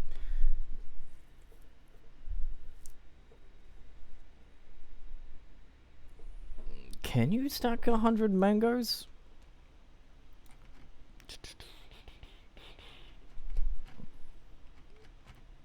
Oh, they did it down here. Have to go all the way back down to the items. Let's be sure. Oh, hello. Please stop doing that. Enchanted mangoes. In preparation for the mango season, they can now be stacked up to 3 times in one slot. Yeah, okay, so you can't... Oh, it's a bug. Is it a bug? Let me see.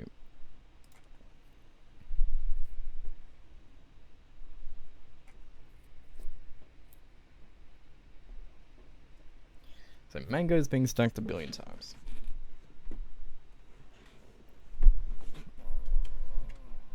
Oh, I've still got my microphone on. Whoopsies.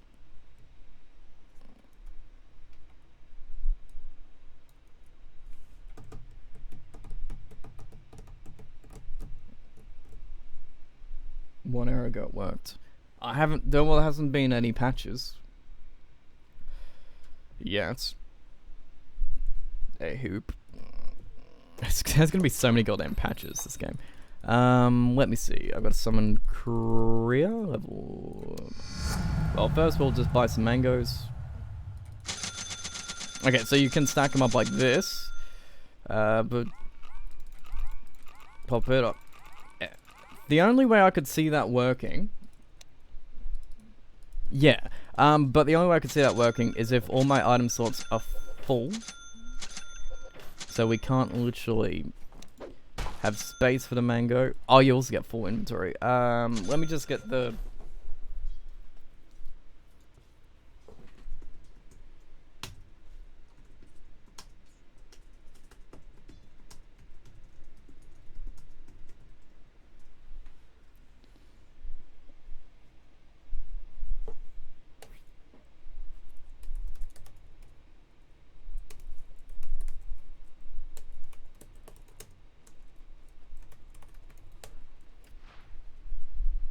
Did we create it? We did not create it.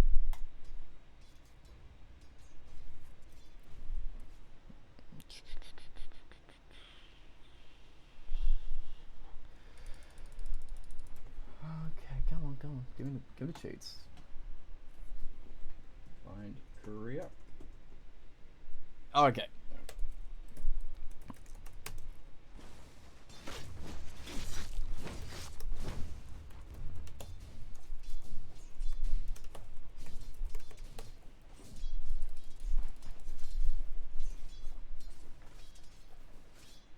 I need someone.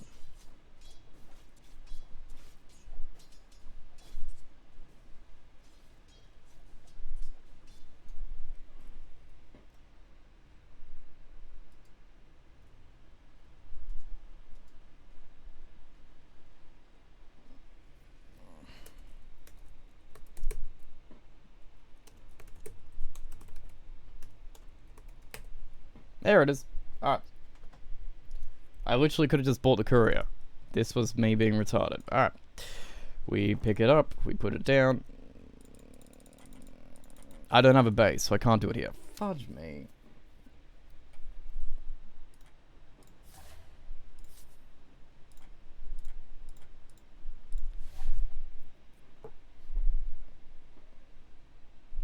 Well, I'll do it later.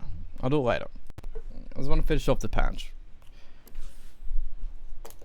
Because if it's a bug, it's gonna be fixed anyway. Like, we'll get back to it. So there's a few heroes I don't want to see. Because Batrider, yeah, cool. But there's some heroes that I like to play. Oh. Beastmaster, Wild Axes now appears spell immunity. What? Really?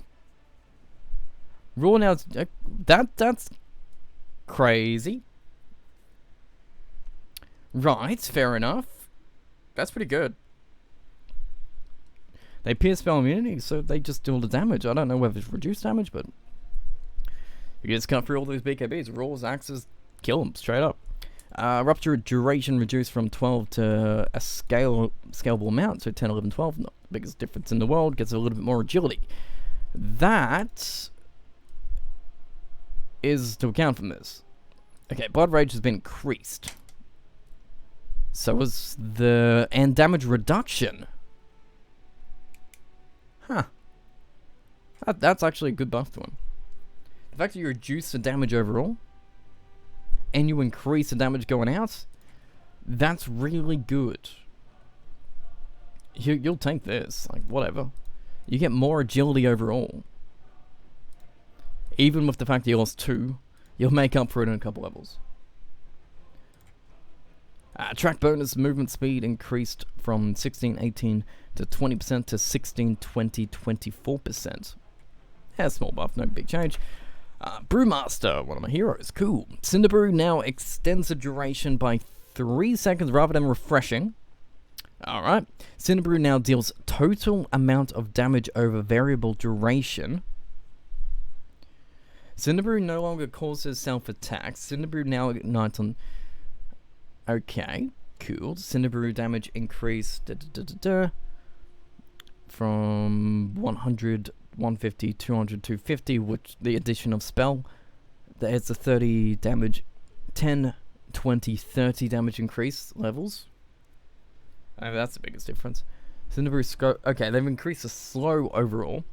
The cooldown has been lowered overall, and the mana's been increased. It just no longer causes self-attacks, which is probably a bigger loss in itself.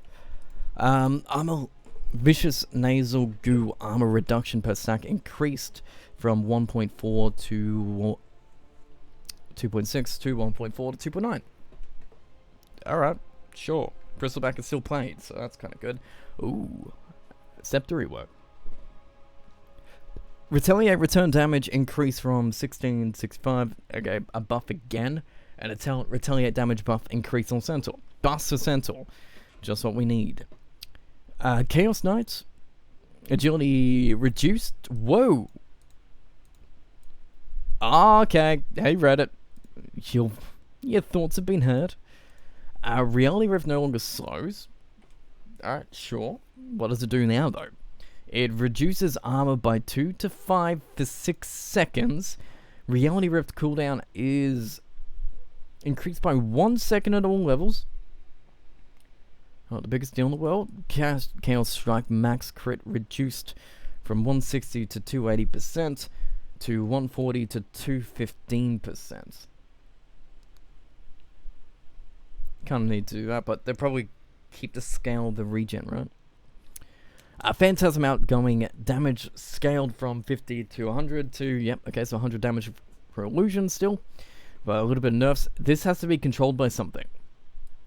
They're increasing it, but what is it? Okay, magic resistance bonus. And phantom illusions is now considered strong. Oh! There's your buff.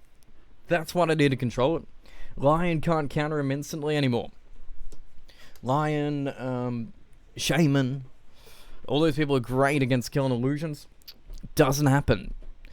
That's why you need to nerf him quite a bit, because he would be way too strong regardless, if it was this case. Rework Scepter. When you cast Phantasm, it causes every allied hero to create an illusion. Same stats as the Phantom illusions. Your hero gets additional illusions as well. Does not interrupt allies. That's a little bit insane. That might get people to buy it, actually. Your entire team can do it.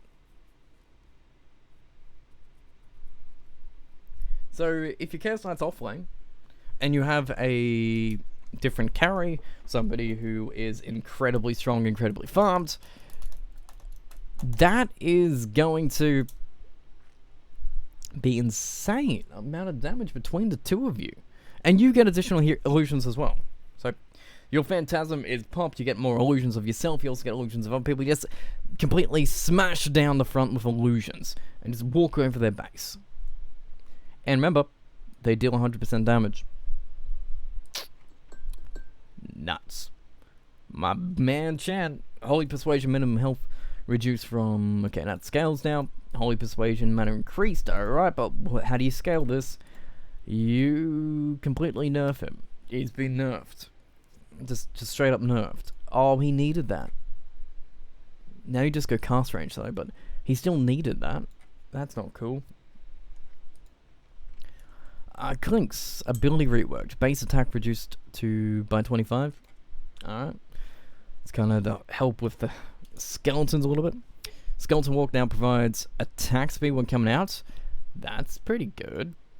Replaced Strafe with Dark Pact. Oh. Consumes an enemy unit or one of your skeletons. Or level 3. You get the... Okay, so it's old... It's old Clinks, except your attacks given debuff instead of the, I believe it was, extra attack damage you got. If a hero dies under your attack debuff, you permanently gain 5 damage, so to bring that back. And the death pack cooldown is refreshed. So if you kill somebody, you can death pack another creep and increase the amount of health, I believe.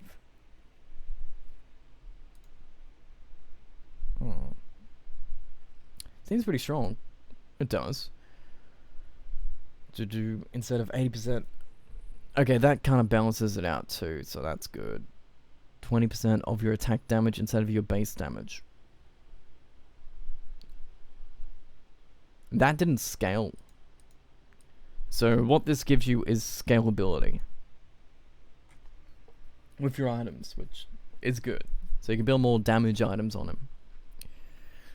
Hook shot now deals damage through spell immunity. They're going to reduce cooldown, obviously, since it took the scepter away. Hook down cooldown reduced from 70 to 40 to 60 to 30. Cool. Scepter rework grants you overclocking, refreshing all your abilities and granting 40% movement speed, 200 attack speed. What? After 6 duration, you become stunned for 4 seconds. 8 seconds of activity. The fight has to be done in 8 seconds. Your attack speed is going to be interesting. So you need to build a build around the attack speed to make it worth it, or else you're just going to stun yourself. And the question is also, if you have a BKB, do you still stun yourself? We'll see. Crystal Maiden, ability rework, base regen, Okay, Arcade Aura, self-mana regen adjusted to be double. Okay. Oh, it just also provides magic resistance. Just in addition to self-mana regen. Nice. Vacuum now works against invulnerable and sleeping targets. Okay, that's good. It was a little bit weird when it didn't do that, but... It also means you can use it in Naga Song. That's kind of the other factor into it. So you can set them all up, get the vacuum a little bit early. I don't think it does the damage, but you can still get everyone in position to get ready for it.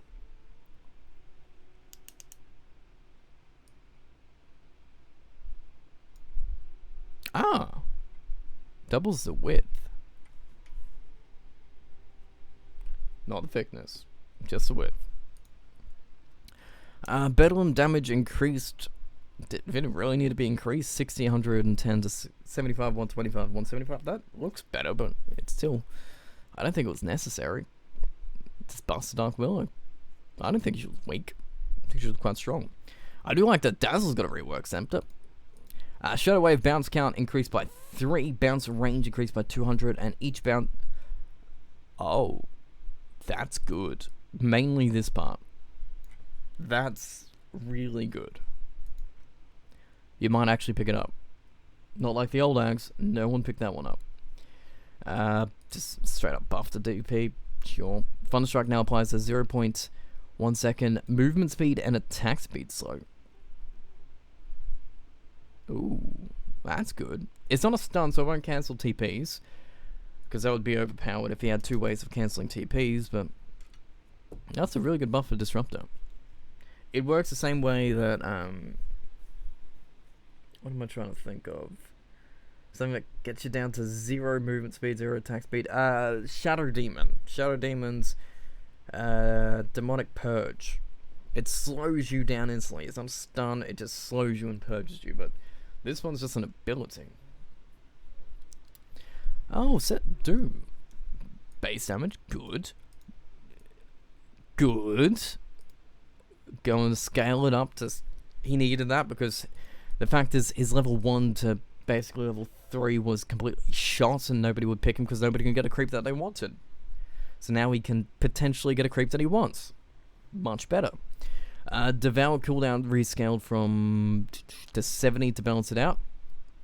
Cool. Gold would be increased. No, it's been reduced. But increased overall. Okay, that's good. You're still going to buff it up because 200 gold every 70 seconds is worth it. Just to get the Devour. Devour Digest duration now matches the cooldown rather than 80 seconds, so it's just going to be 70. Scorched Earth duration rescaled from 10 to 16 to 16 straight up. Because you got some buffs to it, I bet. Yeah, 1% of speed to damage, though. Extra 5 to 10 to 15.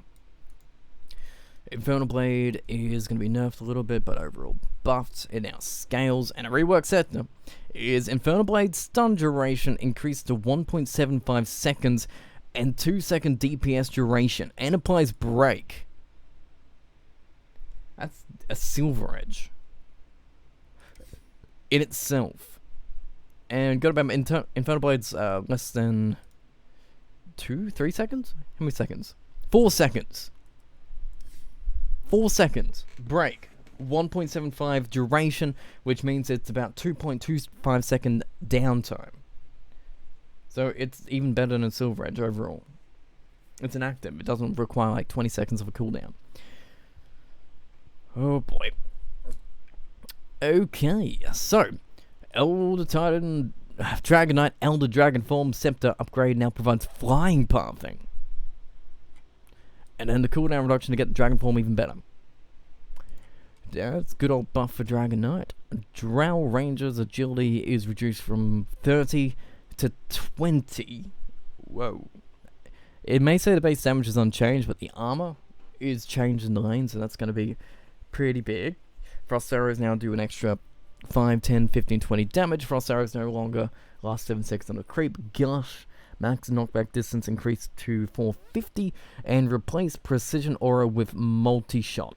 Channels for 1.75 seconds. You're at time. It releases in continuous. Okay. So it releases 12 arrows over 3 waves, so you hit everybody in the area like a Medusa. Arrows deal 95 to 85% of your base damage, so that's probably the ability you scale, because you can farm stacks. Because it hasn't said here that it only hits heroes. It hits creeps.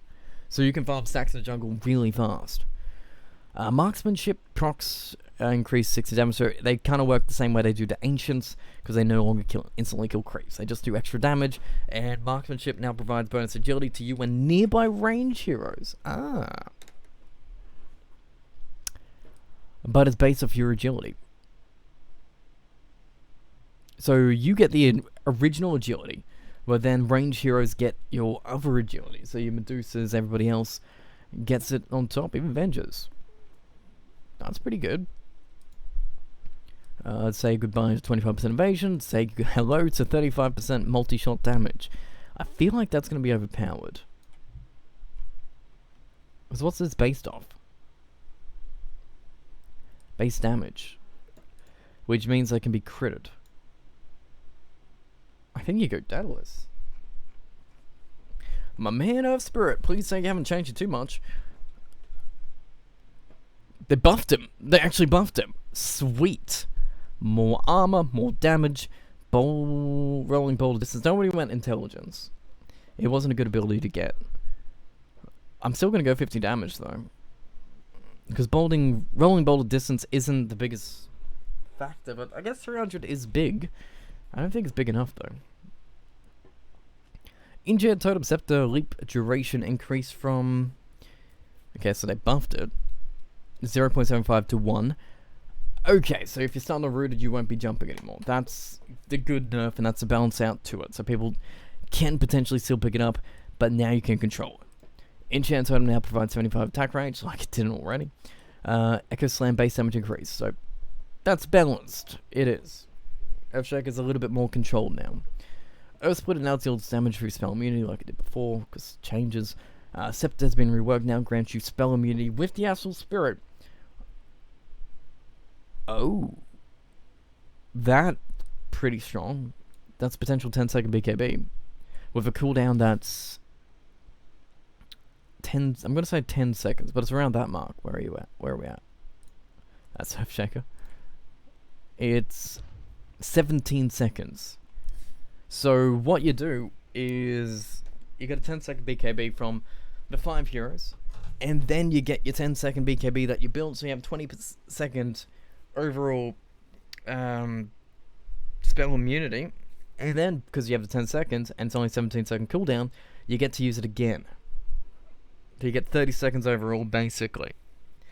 And even if you reduce the BKB down to 5 seconds, you still have a 2-second downtime when you're not spell immune. That's pretty strong. That might be a little bit too strong. And also, if you're counting Meepos, there's potential of 5 heroes. Probably going to be 4, but then that's 2 seconds per hero. And Lone Druid, if the bear counts as a hero in the spirit, that's an extra 2 seconds on top. So if you have a Lone Druid and a Meepo on the same team, you have 4 plus 8, which is 12, plus 3 more heroes, which gives you 2 on the end. So yeah, it's borderline 20 seconds spell immunity plus a 10. Jesus Christ, that's powerful. They're gonna nerf Ember Spirit a little bit, right? They want Magic Ember to be more popular. No, they buffed it. Pretty hardcore. Except for this. This kind of balances out. This is big. You can scale that. So both sides of Ember Spirit still works. Good. Impetus is now a basic ability. Deals 8, 12, 16, 20%. I wonder what changes. Untouchable is now the ultimate. Oh. What? Okay. Enchant has been increased again because duration has been increased. Yep, up to 120 seconds. Enchant can now control 1 unit. A little bit of a nerf, but it's gonna be balanced out. Right? Enchant can no longer target enemies or even. So you need to enchant new creeps every time. But here we go. Enchant upgrades creeps with 200, 400, 800, 1200 health, and 10, 30, 50, 70 damage, and fully heals it. So what you could say is you can enchant catapults. Can you still enchant catapults? Pretty sure you can. And even if you couldn't, you can just enchant other creeps. Say the Satyr, say the Tomato creep, give you attack speed for everybody, and he deals 70 extra damage just there. Untouchable is now his ultimate ability, as we said. 100, 140, 180. It's his ultimate ability because it pierces spell immunity. So now BKBs, which were considered the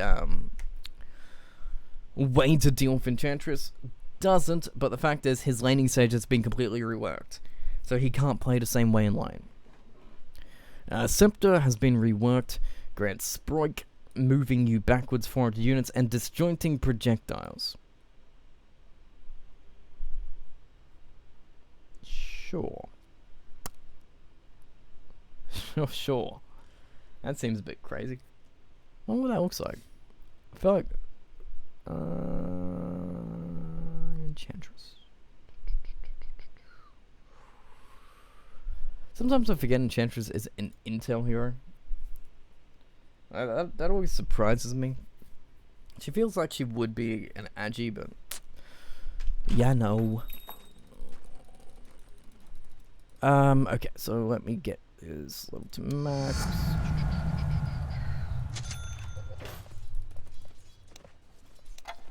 Ah.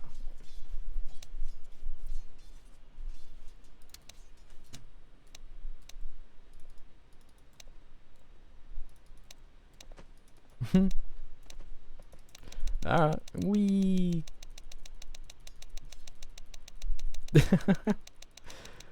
yeah, this works. I don't think I should be surviving so long, but you gotta remember... oh, hello! It disjoints projectiles. Which you would never be able to do because it's got, what, 3 seconds, but still. You can do this. Cool. Alright. That's a fun ability. Next up. And, oh, actually. Yeah. Next up is Enigma. Everything seems to be changing to magical. They increase the damage to account for it. And they gave him a little bit of extra attack range on Cylons. Sure. Oh, Void actually being reworked a little bit. Okay, so Time Lock stun duration reduced to 0.65. Not a big deal. Chronosphere cooldown increased to 160. There's got to be a reason why. Talent reduced to 10 strength. Time Walk is 450, but here we go. Time Walk now deals damage. Okay, we knew it could proc through a BKB. But Scepter has been reworked. Now applies a Time Walk proc on the unit at a destination of Time Walk. So you jump through people. And then when you land, it procs the time lock. Doesn't okay, good. It doesn't pierce spell immunity because that would be a little bit overpowered. Because then you would just stop all the BKBs instantly. Reworked how time dilation works mechanically. Causes spells to regress their cooldown more slowly under this effect. This also affects the cooldown progression. Like, unlike before, it's added a fixed duration to the spells. Slows down cooldowns by 75%. Reworked how time dilation works mechanically. Causes spells to progress their cooldown more slowly under its effect. So you don't see the time.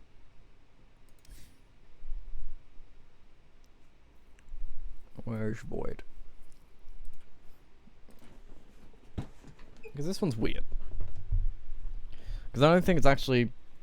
It's the same ability, it's just been changed how it appears. Here we are.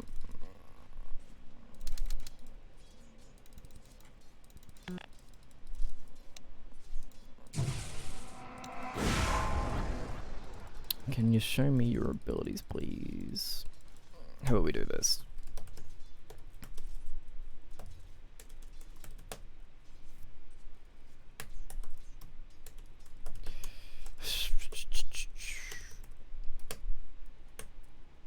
What is it? It creates enemy hero void. What is it again, man? Haven't done this for a while.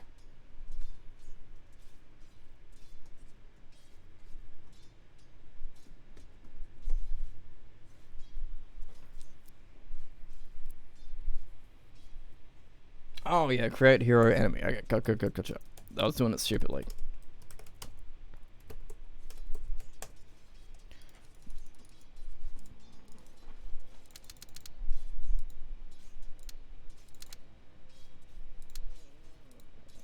Alright. But what I want to do is I want to go pop. Get that. Okay, yeah, so it still has the same cooldown. What it doesn't do is show you the timer. So it just changed how it shows. That's not the biggest deal in the world. And because I'm level 30, I have all my talents. Nifty. Yeah, no, it's not the most exciting game change in the world. Grimstroke, Phantom Embrace, Ren damage increased from 75, 150, 225 to 300. 280, 172, 60, 350. Sure, Inkspell cast range increased. Fair enough. Scepter, now prioritize units the furthest away in its range. Ah, that's different. So what you can't do is stand next to somebody and expect to hit them twice. Unless they're by themselves. So solo kills, cool. Team fights gonna get a little bit interesting. It could be better. Like you can proc Maelstrom on the backsides as well as the hero in front of you, but sometimes you want both procs on the same person, especially since you're using a Satanic. Or a Basher, or if you build Basher on Gyro, which can work. Still 10% for range heroes. Husker, Burning Spears now cost 4% of the current HP instead of fixed 15. That scales now, so it's kind of a little bit of a nerf. Life Break slow duration reduced from 456 to 345. Alright.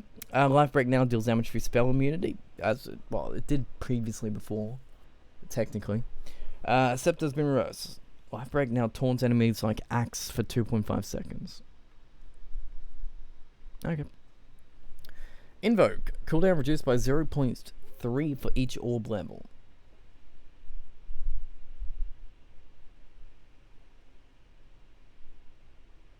Didn't they get rid of Invoke? What am I missing here? Oh, she's a strength hero. Where's Void? Intel hero? Yeah. Where am I going? Invoker.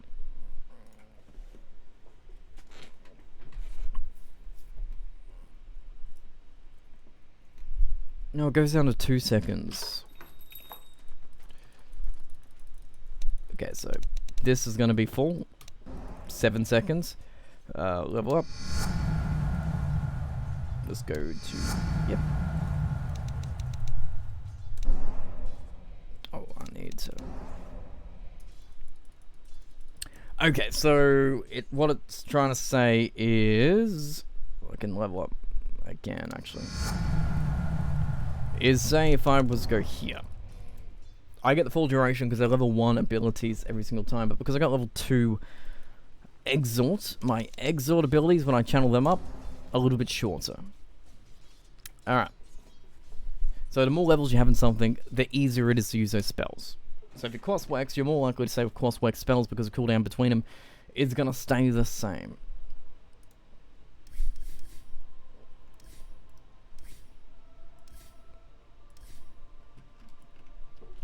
Alright, ability rework. What do we rework? We're reworking overcharge.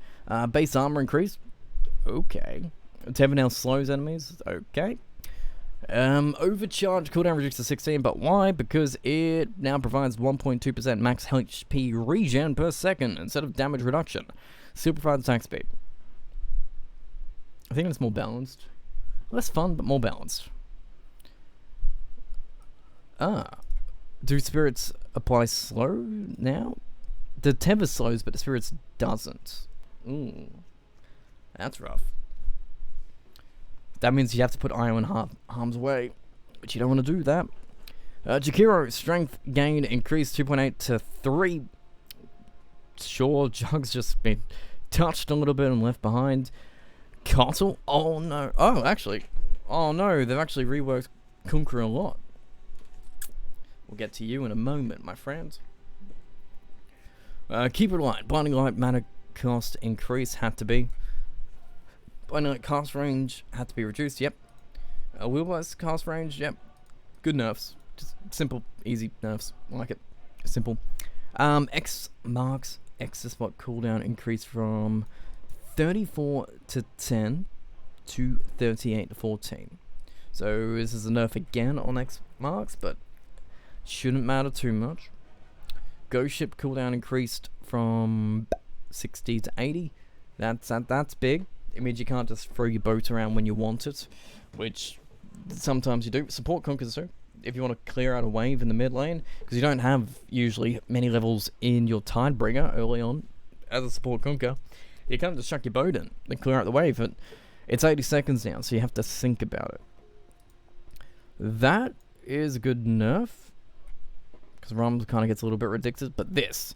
Okay, so provides Torrent Storm ability. Active causes a visible torrent to spawn. Ooh. For 5 seconds. Oh, that sounds cool.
two-legged abomination.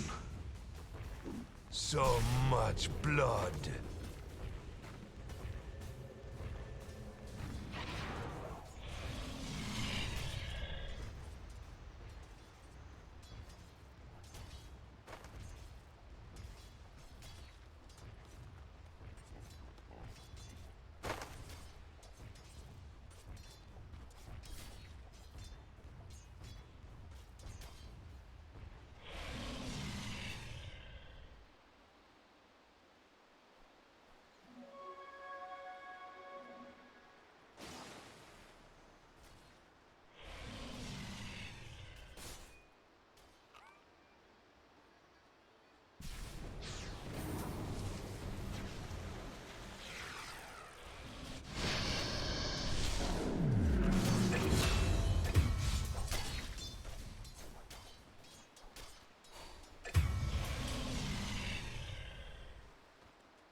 Slamming.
Slamming.